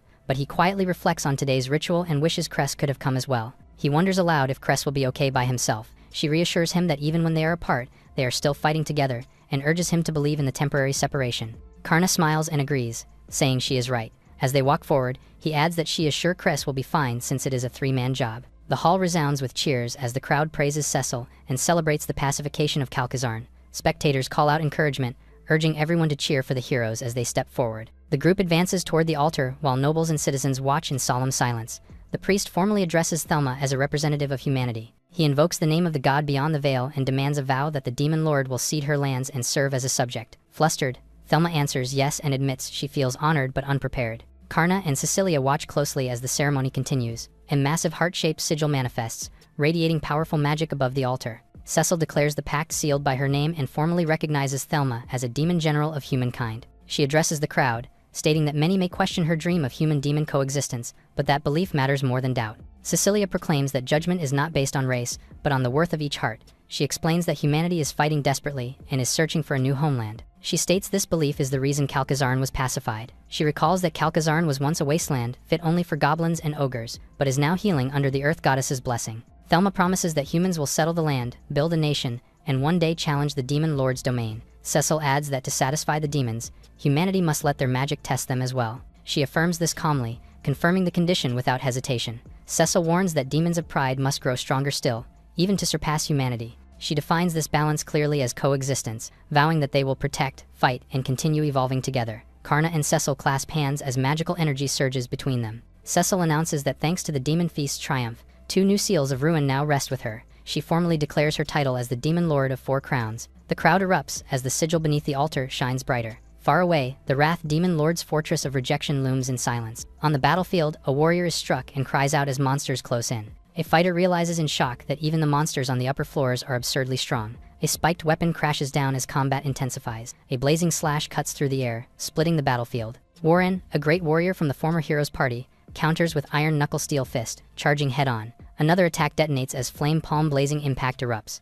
Suddenly, Cress is finally free and returns to the battlefield. From a distance, the adventurers recognize their saviors, calling them the members of the former hero's party, humanity's strongest. Cress looks at them and tells them to leave the rest to them. In a flashback in the dark chamber, Cress asks if this was truly a deal. Sloth confirmed the terms, offering to restore the Ruby Bearer and release the Seal of Ruin in exchange for him facing the Demon Lord of Wrath. Cress admitted the offer was not bad, but hinted there was more he can do. When asked how he knew this, Cress recalled the day it happened. He revealed he was the one who implanted the hero's revelation into Karna and no one else. Sloth admitted plainly that it was him. Cress demanded to know what he was trying to do. Sloth explained that divine revelations existed to help one surpass their limits. She forced Cress to choose, asking if he would end here bound by the Seal of Ruin or stand once more as a hero. Cress declared that his choice was clear and vowed to be a hero until his final breath. Sloth stated that the contract was now complete as the seal burned into his hand. Presently, Cress commends his comrades and apologizes for dragging retired men back into the fray. Morgan tells Cress it's nonsense since they are comrades. Warren calls him out for leaving without telling his teammates as he supports Morgan's statement. Cress looks ahead calmly as he feels thankful for his comrades. Cress hands over a relic to the adventurers, saying it is the labyrinth key that will return the entire party to base. The group reacts in shock as the girl realizes how priceless the item is. Cress assures them they have the spares they need and tells them not to worry. He adds one final condition before parting ways. He turns serious and reminds them to protect humanity's future. Cress urges them to build a new age free from hatred and endless conflict. The key is placed in her hands as he tells her to decide the path herself. Cress kneels and declares this choice will lead to a radiant future. The group answers in unison, fully accepting the responsibility. They charge forward as the battle resumes. Morgan silently confronts Cress for lying after giving away a rare artifact. Cress calmly confirms it and admits he has been ready for this moment for ages. He stands and signals that there is no turning back now. The book is released, entrusting the future to humanity as they walk on in hope. With resolve set, they declare they still have one duty left. The former hero's party surges ahead as the conquest of the Dungeon of Wrath begins. The former hero's party charges straight into the battlefield as explosions erupt ahead. Spotting an opening, Warren shouts that he has a plan. He slams forward with a knuckle strike, detonating the enemy line head-on. Enemies are knocked back as Morgan praises his toughness after so many years. He shows his technique confidently to show off. A sudden burst of power erupts as Morgan unleashes a heavy strike. Meanwhile, Cress surges forward, activating Heroic Revelation as his blade glows. He unleashes Double Brave, cutting down a full line of charging foes in one sweep. He clicks his tongue in frustration after seeing the enemies move despite being decapitated. The group braces themselves that even more enemies are still coming. Blades clash as Cress tells them not to falter under pressure. Flames explode across the field as he shouts for them to keep moving. Thinking about Karna, Cress apologizes quietly as he prepares to act. A memory slate activates, promising that all gathered information will reach him. Cress warns that the revelation will only be completed after his death. In a flashback, Sloth revealed that the battle's end would finalize the divine will. He calmly addressed Cress, challenging him to show how he chose to live. Presently, Cress raises his sword and vows that he will not die in vain. Golden light surges as he swears to engrave his way of life here. He activates the army revelation, flooding the battlefield with radiant power. Cress raises his blade higher as lightning-like energy gathers around him, until his sword breaks. With no hesitation, he leads the charge forward. His companions watch as the demon god of wrath finally reveals herself. The ground splits after she lands her massive sword on the ground. At last, the demon king of wrath stands before them. Cress locks eyes with her and declares he has waited for this day. Without hesitation, she charges forward with murderous intent, but Warren dodges her attack and prepares to counterattack with his fist, his disbelief displays by her immense strength. Warren roars and unleashes a knuckle impact barrage. Wrath raises her shield to block the assault as sparks scatter violently. She swings his shield aside, smashing Warren with her massive sword, ending the hero's fate. Without hesitation, Morgan strikes from Wrath's back, but flames engulf the hero as another devastating blow lands. The hero is blasted away, tumbling through fire and debris. Cress forces himself upright and charges forward, as his other comrade meets his end as well. A crimson sigil pulses, as Cress declares trust in the next generation, hoping for humanity and demons together in harmony. Cress raises his sword and names the world he fights for. He activates Heroic Revelation again as he cries out for the future. His double brave skill erupts as he swings with everything he has left. A violent clash of crimson and gold fills the battlefield. A barrier shatters under the overwhelming impact. Wrath's shield cracks from the impact as the final explosion sends Cress's body flying through the air. He exhales calmly, asking the goddess to rest assured, promising that his comrades will come to save her. Her grip tightens as she delivers the final blow, while Cress's body is hurled upward. With his eyes closed, Cress asks them to be patient just a little longer. In his final moments, a vision of himself meeting his wife in a flower field displays. He stands quietly, framed in soft light, his armor now calm and still. He wonders to himself if he was able to remain a hero until the very end. Her wife's gentle voice answers him with a simple yes. Her hand rests over his own, assuring him that he did enough. She smiles warmly and welcomes him home. He looks forward, eyes steady as petals fall across his chest. Light washes over him as his figure begins to fade. Hand in hand, they walk through a field of flowers as he finally says he is home. Inside the Grand Cathedral, Sloth declares that Cress's divine revelation is now complete. The seal expands and pulses with violent, unstable energy. Multiple red seals erupt around the arena,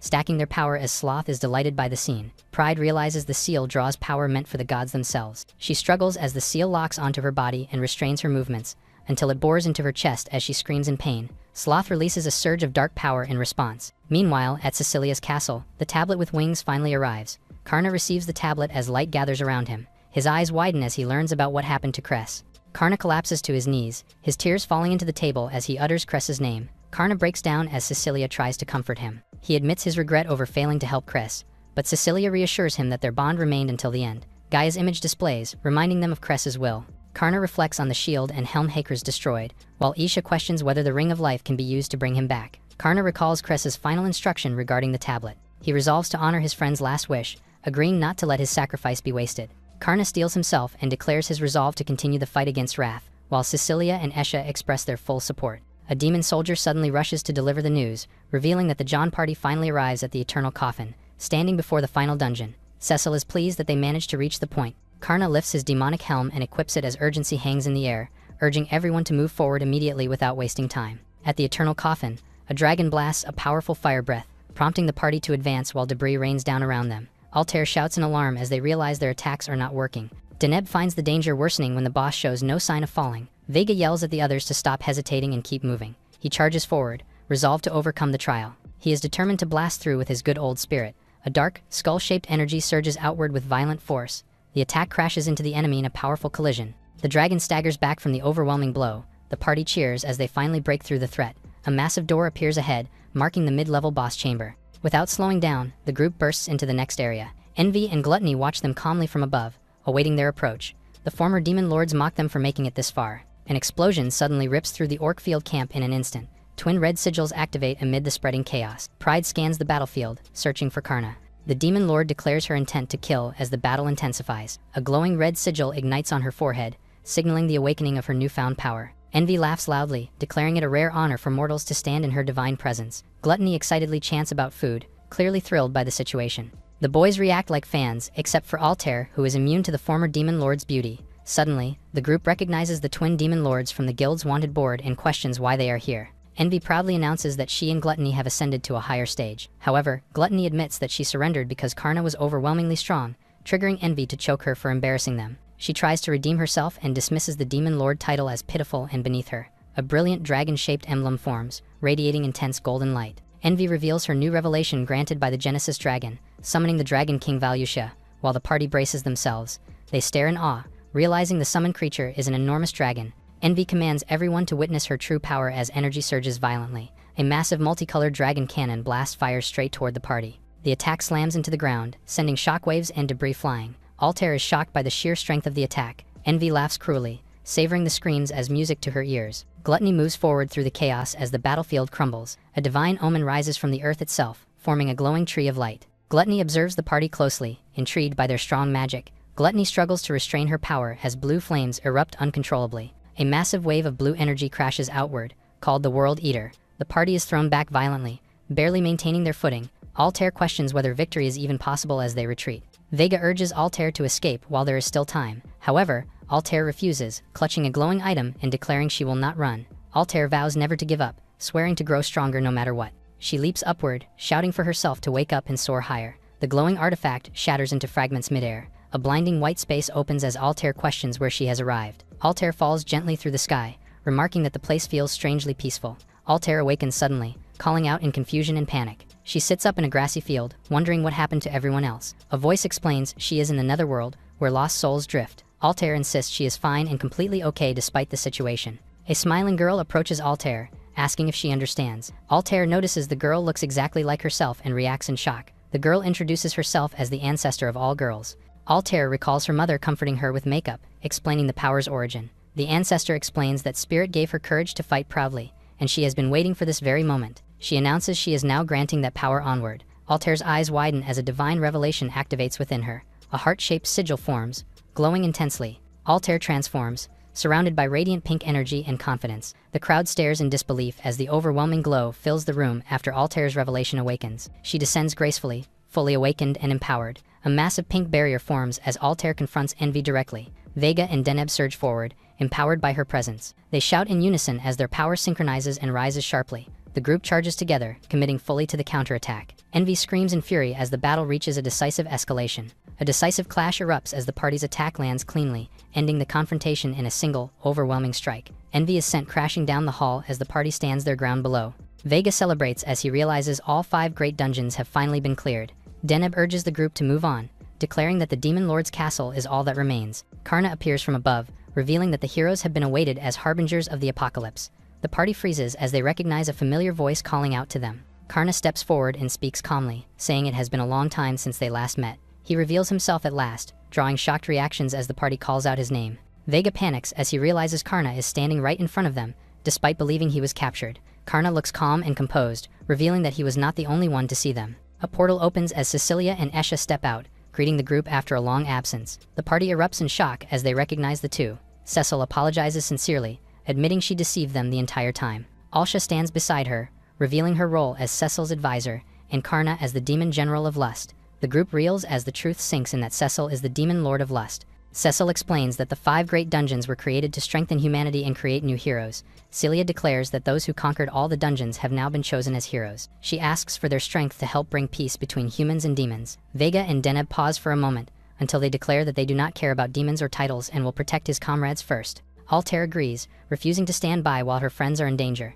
Esha dismisses the group as kind-hearted but inexperienced. Cecil observes them closely, amused by their good nature. An emergency alert echoes through the hall, interrupting the moment. The alarm announces the appearance of the Demon Lord of Pride. Cecil orders all units to deploy, fully expecting this outcome. Karna turns sharply, realizing where the battle is heading. Pride stands before the castle as she prepares to conquer them. Belf appears, mocking Pride's plan to attack the main castle alone. Furious, Pride is filled with anger as she looks at Belf. Pride whispers in anguish, calling out for her child. She demands Froy back, fury burning in her eyes. A violent collision erupts as the two forces clash head-on. She unleashes a devastating surge of power. The explosion engulfs the battlefield in blinding light. Both sides are thrown apart as the shockwave tears through the ground. Pride confronts Belf, demanding his identity. He steps forward, declaring himself the demon general of lust and blocking her path. Pride scoffs, claiming Belf stands no chance. He responds calmly, acknowledging her confidence. Belf declares he has no reason not to resist. He vows to protect Cecil, even if it costs him his life. Pride releases a powerful flame technique,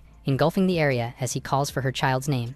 Belf tries to dodge her attacks, but he is driven back by the impact. Pride notices something wrong with Belf's state of mind, triggering her to hesitate as she unleashes a massive inferno. Pride releases her powerful strike, while Belf sits on the ground helpless. Suddenly, a pair of hands reach forward to block Pride's attack. Cecil intervenes, unleashing her power to stop the strike. Pride freezes in shock as she recognizes Cecil. She stands between them, shielding Belf from further harm. He calls out to Cecil, stunned by her sudden appearance. She praises Belf's efforts as the battlefield falls silent. Cecil steps forward calmly and tells him to leave the rest to her. Belf is shown recovering on the ground as the battle momentarily pauses. The others gather together, bracing themselves as pressure fills the air. Hovering in the stormy sky, Cecil warns Pride that she is losing control. The Demon Lord reacts sharply, visibly irritated as Cecil continues to restrain the situation. Pride silences her, unleashing a burst of power against Cecilia. Karna rushes in and strikes Pride mid-fall, flames and force colliding violently. With his blade raised, Karna declares he will not let Pride escape this time, triggering her anger to raise after seeing him.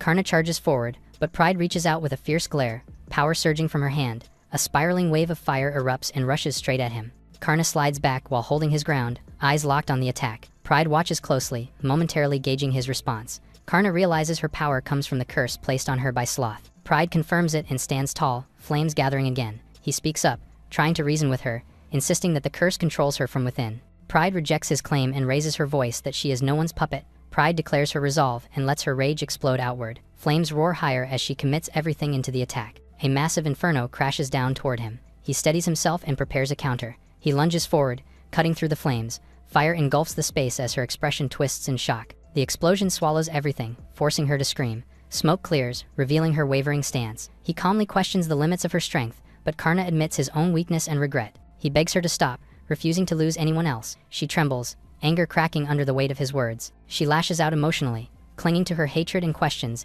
if he knows how it feels to lose a child. Karna reaches for the artifact at his side. A strange light begins to form as he makes a decision. Karna activates the power, calling forth something unseen. Dark shapes burst out and surround the battlefield. Voices echo as painful memories surface around her. A shadow accuses her of an unforgivable act. Pride collapses as the heat and guilt overwhelm her. A small shadow calls out, leaving her frozen in place.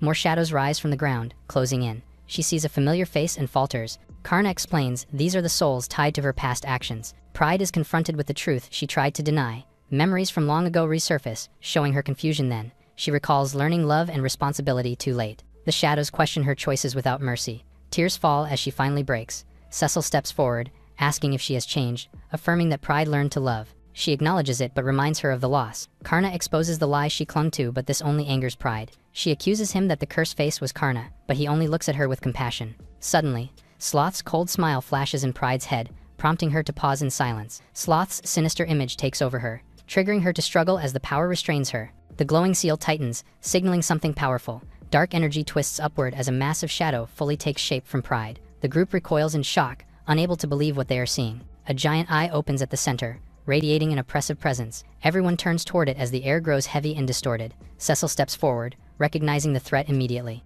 Nodin's voice echoes as he acknowledges Sloth's appearance after not seeing him for a long time. Esha realizes the truth and calls out its name in disbelief. Sloth finally reveals himself at last. The massive eye hovers in silence, its presence pressing down on everyone. The group advances cautiously, realizing they are dealing with Sloth. Erdal is revealed to be born from the same soul and blood as the prime deity of Sloth. Nodens and Vol explain that he is a spawn of an outer god they once fought. The memory ends with their defeat, showing how overwhelming he was. Vol confronts the floating eye directly, demanding its next move. Sloth slowly opens wider, gathering dark energy. Tendrils spread as he seizes Pride and lifts her into the air. Multiple crimson symbols ignite at once, reacting violently, prompting the group to realize several powers are resonating at the same time. The energy spirals out of control as she starts to self-destruct. The others panic, knowing the entire area could be erased. Karna steps forward without hesitation, until he urgently calls out to Thelma for help. A grand sanctuary manifests as she activates the Ring of Life. She begins her prayer, responding to his resolve. The spell reaches the bound soul and answers its suffering. A surge of light pours down, granting new life. A massive vortex forms and pulls the raging power inward. Suddenly, a familiar voice cries out to Pride and calls her mother as the light surrounds her. Freud tells her to finally rest in peace. Pride reunites with her child, tears flowing as she smiles. She calls out his name, grateful to meet again. Freud moves to halt the self-destruction at last, prompting Pride to leave everything to him. She quietly thanks him, while he promises to save her no matter the cost. A frozen chant is released, sealing sorrow itself. Meanwhile, Esha flashes her blade as she prepares to strike, throwing her dagger with a decisive force. The weapon pierces through Sloth's core, while Karna rushes in close and draws power into his hand.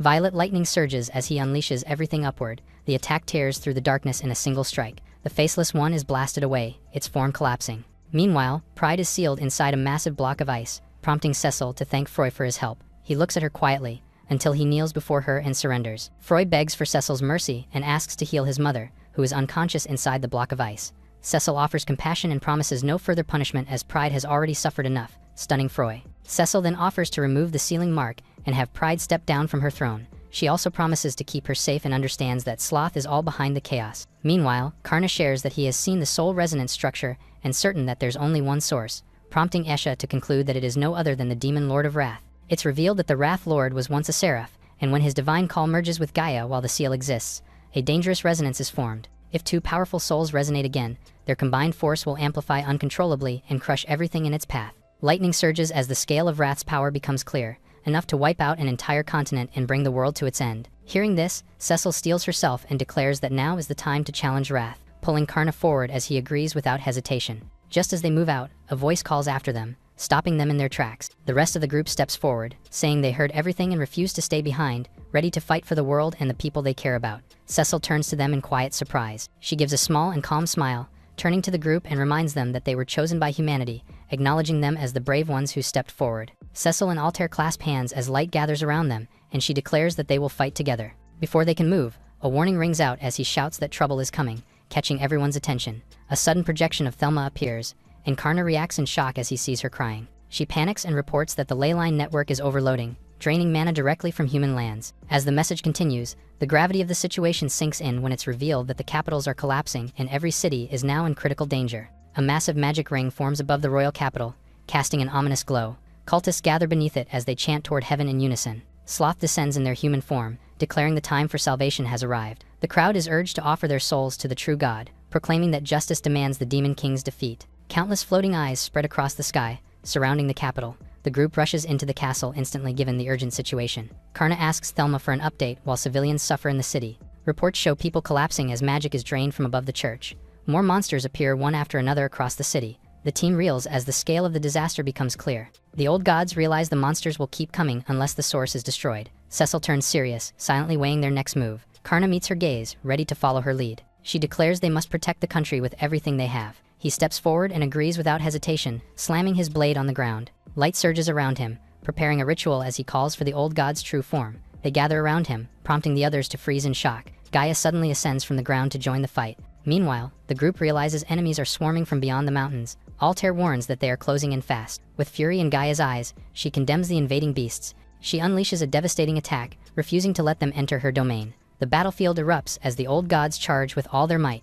Val calls out to Karna as the fighting spreads, asking him to leave the human realm to the old gods and ask them to deal with the god of wrath instead. Nodens apologizes, admitting old grudges were passed down on humans, but Karna reassures him that it is already settled. Both humans and demons stand together at last. The old gods give them a reassuring look, while Karna reminds them this world belongs to everyone living in it. Thelma is instructed to defend from the ground with support from Blef. Karna leads the advance, while the group rides together toward the dungeon of the Demon King of Wrath. Far away, Wrath kneels in a ruined domain. She mutters her identity as rage and confusion clash within her. Voices echo in her mind, accusing humanity and traitors alike. She grips her head, unable to decide her true wish. A memory surfaces of Cress, whom she killed, who once healed her soul. A massive magic circle ignites beneath her feet. Power spirals upward as the seal reacts violently. She looks up in shock, realizing her control is slipping. Tears fall as the pressure overwhelms her. The circle blazes brighter, signaling that something is about to break. A massive sword slams down from above, shattering the ground on impact as the shockwave spreads across the arena.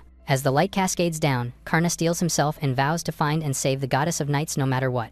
Wrath freezes in shock as Karna calls upon her with conviction, shouting that he has come to save her, keeping the promise he refused to abandon. Wrath looks at him in shock, questioning whether he truly came to save her. She suddenly senses something familiar as old memories resurface. Wrath recognizes Karna as someone tied to a power once close to the gods. However, she raises her hand and declares her mission is to end humanity. Flames erupt as she calls down her wrath. Her crest ignites as she challenges them to withstand the attack. Wrath steps forward, fully armed, shield raised and sword ready. Esha reacts as her gear suddenly restores itself. Her blade slices through the air at high speed, causing a destructive strike that shatters the earth. The impact smashes into the ground, carving out a massive crater. She emerges unharmed, mocking the strength of the attack. A heavy pressure spreads as an empress-like presence descends. Wrath turns calmly while the atmosphere grows oppressive. The group realizes she was not even scratched. She notices her strike was avoided by Karna and senses teleportation magic. A glowing magic circle forms as he teleports above her. Wrath watches him closely, her expression steady. Karna responds by gathering his power and charging forward. Their weapons collide in a violent clash of energy. She counters immediately, sending him flying backward. The group regroups and rushes her together. Wrath declares that no trick will ever work on her, prompting her to question why they continue to fight at all. Karna thinks about protecting the world as it is now. Karna and his allies stand united, placing their faith in him. He clenches his resolve, knowing their hopes depend on his choice. He surges forward, declaring this is why he fights. Wrath acknowledges his resolve without concern, unleashing her full power to crush him. A demonic sword manifests as dark magic erupts. The blade expands into a massive force that pulls everything inward. The others panic as the suction intensifies. They realize the sword drains all magic in its vicinity. She announces this is the end for Karna, but Esha confidently declares that it is her end instead, claiming her weakness lies too close for sword or shield to block as told by Cress. A hidden stone is revealed, drawing a shocked reaction from the god of wrath. He realizes the source of her power. Mana floods her body as she roars. Cecil activates her spell at once as the counterattack begins, while Vega and Deneb leap in, releasing powerful magic together. Wrath receives a critical strike, while Vega tells Karna to deliver the finishing blow. Without hesitation, he invokes a power tied to ancient souls. His focus sharpens as his soul, and will clash within him. Esha supports him, urging him forward. They move together, combining their techniques. Necromancy and assassination merge into a single strike. Karna releases his ultimate technique in a blinding explosion. Karna and Esha hit the god of wrath from both sides, landing the finishing blow together. The two watch closely while holding their stance, until the ring tightens and begins to activate. The light shines through the field as Wrath's weakened body falls into the ground. Cecil senses a violent stirring within her body and realizes the soul inside is collapsing fast. The group reacts in shock as the truth sinks in, knowing there's almost no time left. They understand that this suffering has lasted for thousands of years, and this may be the only way to cleanse that cursed hatred. Altair admits it's heartbreaking to witness. Karna agrees with her, so he takes action immediately. He raises his sword and the core begins to glow brighter as energy gathers. He watches closely as the power condenses into a single form, hovering between them. Cecil and Karna hold the core together with care. Cecil closes her eyes and admits she can feel everything tied to it, including guilt and lingering fury. Karna reaches out, recognizing that power as something divine and dangerous. The energy stabilizes as it flows into her, wrapping her in light. Wrath transforms into a tiny soul similar to the old gods, followed by a gentle symbol blooming that signals the end of the process. Cecil cradles Wrath as she fades,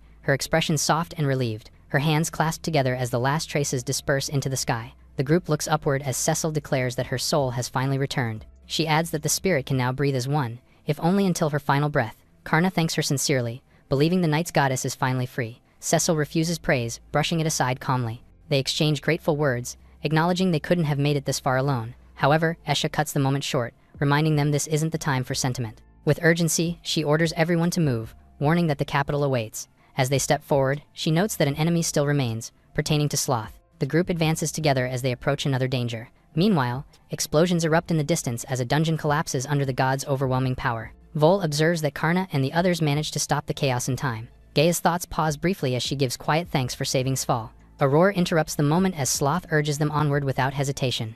Gaia launches forward, declaring she won't allow Sloth to continue. Her strike crashes down with immense force, tearing through the battlefield. Sloth recognizes the power behind the blow, identifying it as divine. The ground shatters under repeated impacts as the attack lands. From above, they regroup and shout for everyone to head to the capital immediately. Storm clouds loom over the capital, its towers already scarred and crumbling. The group arrives to see widespread destruction across the streets. Shock spreads as they realize the scale of power involved is far beyond normal. Karna clenches his teeth, questioning how anyone could act with such cruelty. Cecil warns him that their enemy is likely already aware of their arrival. Cecil warns them to stay alert from traps, until a dark presence swells nearby, twisting the air with malicious energy. Karna calls out to her, and she responds without hesitation. He blocks the strike with his sword, but the dark energy devours Karna instantly. Cecil shouts his name as the darkness condenses into a massive void above them. The group stares up in alarm as the swirling core expands, signaling the true battle is about to begin. A massive black vortex churns above, stunning the group after devouring Karna. Esha and Vega instantly charge forward, striking powerful attacks as they attempt to save Karna.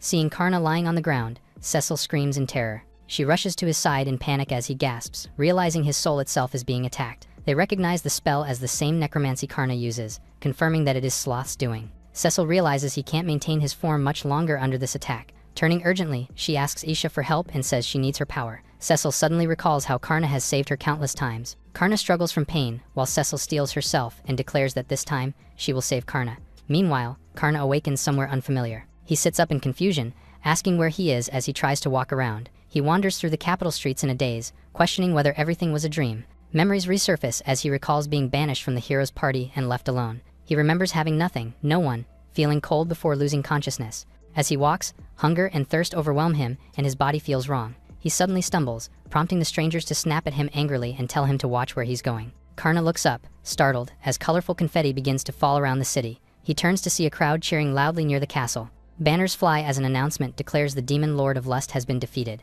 Norris and the others stand proudly as the crowd celebrates humanity's victory. Karna freezes in shock after hearing about Cecil's defeat, finding the news impossible. He recalls her and notes that he has to defeat her, until darkness takes over his mind as he questions his consciousness. Karna suddenly pauses as his memories of Cecil flashes in his mind. Suddenly, Sloth's spirit appears in his mind and tells Karna that everything was just a dream, convincing him that no one loves and knows him. Sloth's shadow looms closer, declaring that he is empty and unnecessary. He circles him slowly, repeating that he has no value. Karna clutches his head as accusations pile up around him. He is in shock as he reminds himself about wanting to give his grandparents a better life. Sloth mocks him, saying he used others as an excuse. The darkness claims he has no desires and is only pretending to matter. A violent surge of red energy erupts as Karna screams in denial. The voice roars that he is worthless and unworthy of reaching true good. A blinding force hurls Karna backward as the command echoes to be reborn. His body is flung into a vast purple void as everything goes silent. Karna drifts helplessly in the darkness, barely conscious.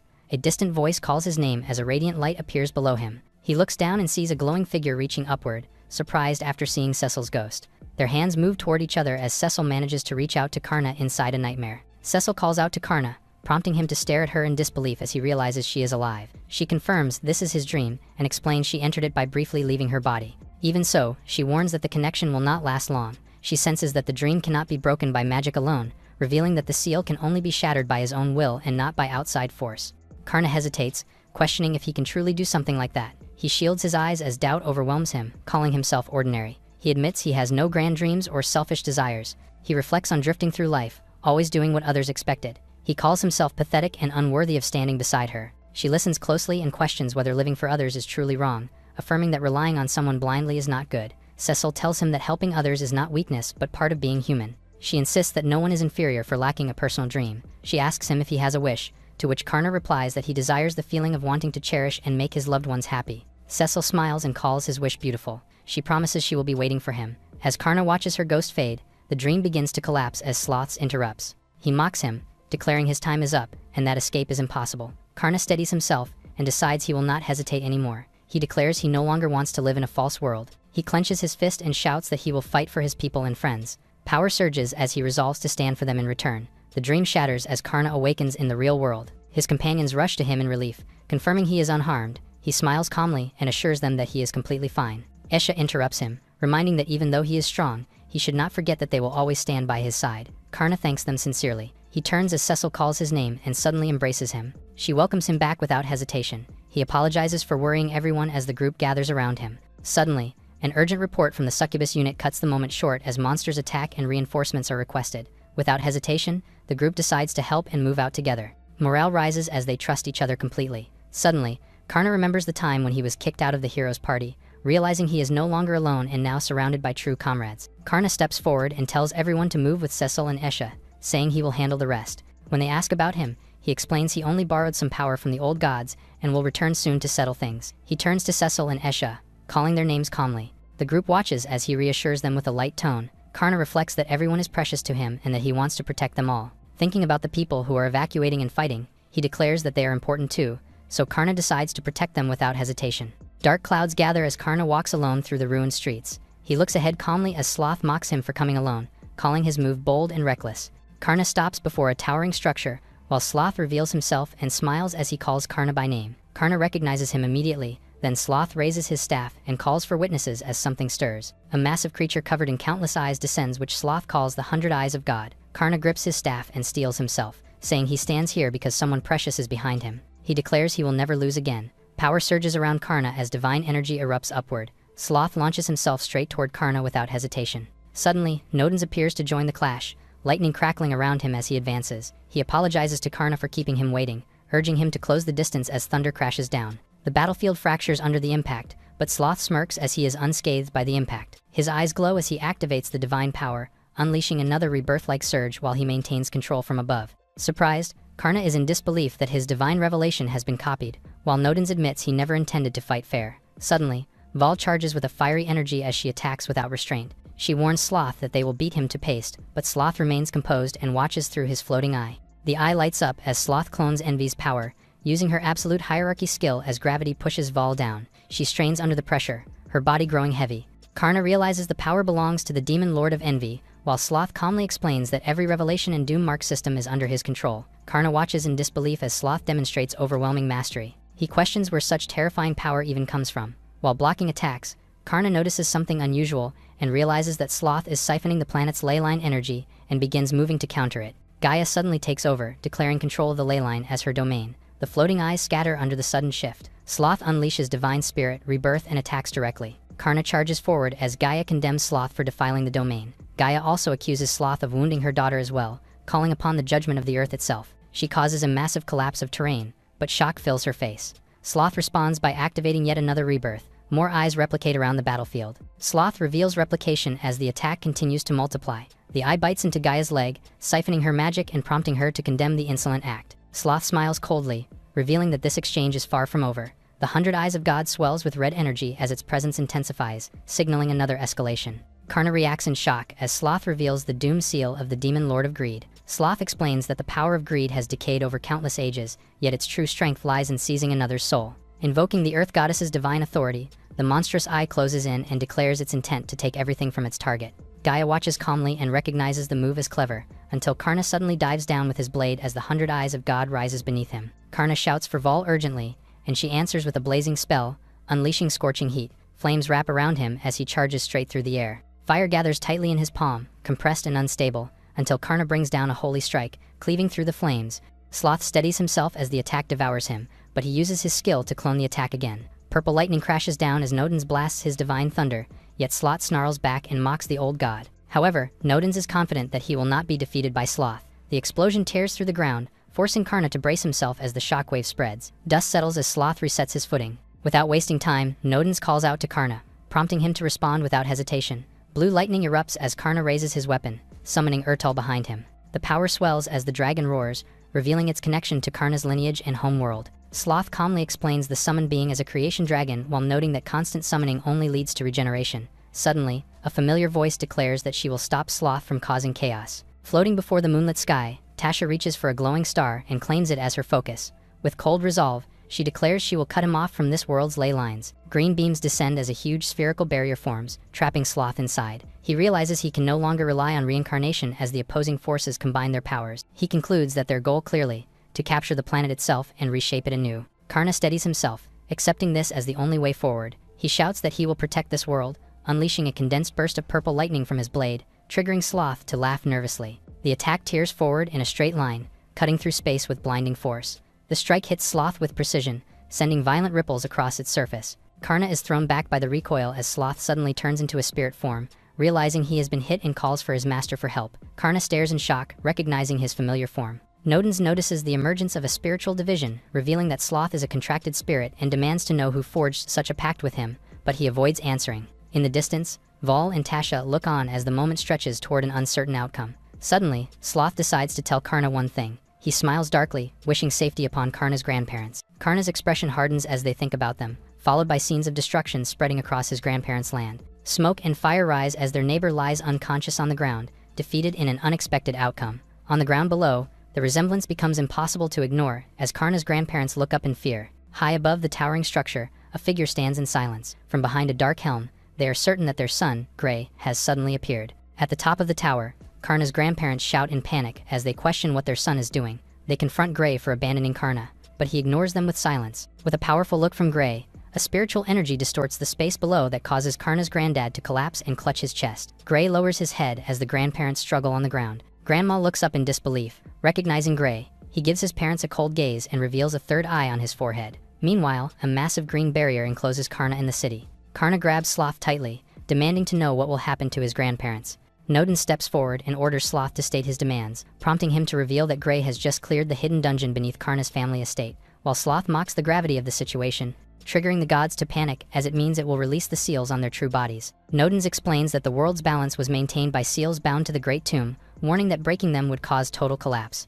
Karna realizes the stakes, prompting him to request the release of his grandparents since they have nothing to do with the situation. Suddenly, Sloth casually proposes a deal. Sloth demands freedom in exchange for Karna's grandparents, admitting he cannot allow the world to be destroyed either. Karna pauses and clenches his fist, until he agrees on one condition and demands his family's safety, undoing the self-destruct curse on pride and the surrender of the Sloth sigil. Karna orders Sloth to swear on his divine name to seal the pact. Sloth agrees with amusement and notices that Karna is used to striking deals with gods. A golden light erupts and the contract is finalized as he starts with undoing Pride's self-destruct curse.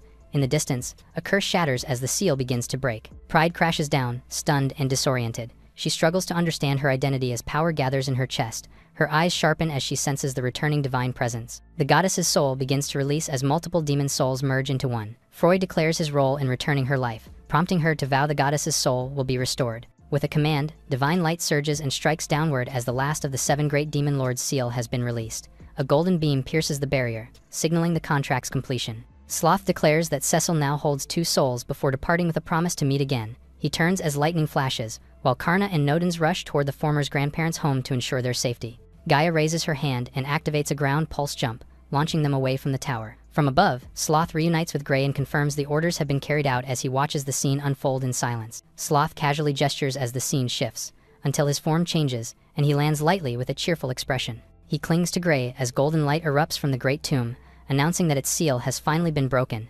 Explosive divine energy surges upward as the power of the outer gods have been awakened. Bathed in golden light, Sloth excitedly declares the awakening, and proclaims the arrival of those who serve their lord, revealing the descent of the three-eyed god. The great tomb trembles as massive stone pillars crack and collapse. From above, Gray stands calmly with Sloth in his arms, watching the awakening unfold in silence. Ertal snarls as a declaration is made, Genesis complete and Revelation X fully unfolding. Enormous chains stretch across the land as Gaia unleashes the Earth's dominion. She grips the chains tightly, shouting that she will back them up as the energy surges violently across the ground. The chains tighten around the splitting Earth, as Ertal warns Karna they are only seconds away from total collapse. Gaia yells that even their might cannot hold this for long and urges them to repair the great tomb while they still can, urgently asking them to steady their forms. Karna answers without hesitation, agreeing as the light intensifies. Karna launches himself toward the summit, declaring they will storm it together. From a floating rock above, Gray observes calmly as Sloth notes that they intend to stop the collapse. He rests casually in Gray's arm, dismissing their efforts as futile, before reacting when Gray's attention shifts. Carrying a menacing smile, Karna reaches the peak and announces their arrival. He calls out for everyone to lend him their strength, declaring he will use necromancy to quell the roused souls. The old gods respond immediately, unleashing their full power without holding back. Nodens narrows his eyes, vowing this is for the land itself. Vol declares her power is for Bastit's children, while Tasha swears to protect them all. Three divine symbols rise and align as radiant energy gathers. Karna looks up and calls out to the gods above, channeling everything into the ritual. Karna forces the power to stabilize, insisting it must hold. A massive golden barrier forms as the great tomb is sealed once more. Tasha confirms the souls have returned to slumber. Below, Gaia admits all they can do now is barely hold it back. Ertal senses the end and asks if they are finished. Karna steps forward and declares he will summon one more. He reaches out desperately, calling for Cecil as a glowing summoning circle forms above him. She answers without hesitation, pleased by being summoned by Karna. Cecil calls upon the great Bastet, divine progenitor. She declares that the seven souls shall unite and rise again. Cecil manifests fully, radiant and composed, then gently invites Karna to come closer as she reaches for him. Cecil takes Karna's hands as soft light spreads outward. She reveals the blessing as the healing grace of Bastet. Below, Karna's grandparents regain their strength, with his grandfather realizing his chest feels light again as the danger finally passes. Ertal feels its strength surge once more as Gaia declares she will close the shell and shroud. She calls on Ertal to tend to the great tomb as the ground tears apart beneath her. The dragon gathers power and declares that the law of creation will be set right once more, forming a glowing core as a massive purple barrier expands outward. The great tomb slams down and settles into the earth, leaving behind a shattered crater. Vol confirms that the god's seals have been restored, and that there is peace for now. Karna rushes through the air toward his grandparents as they call out to him, while he lands and urgently tells them there is something they must address immediately. Karna's grandfather admits he wishes they could celebrate, but insists they need to talk first. He looks toward the floating figure in the sky and says it is hard to believe that man is Gray, yet there is no mistake. He reveals the truth at last, stating plainly that Gray is Karna's father, explaining it is because he is their son. Karna freezes in shock, staring up and calling out in disbelief.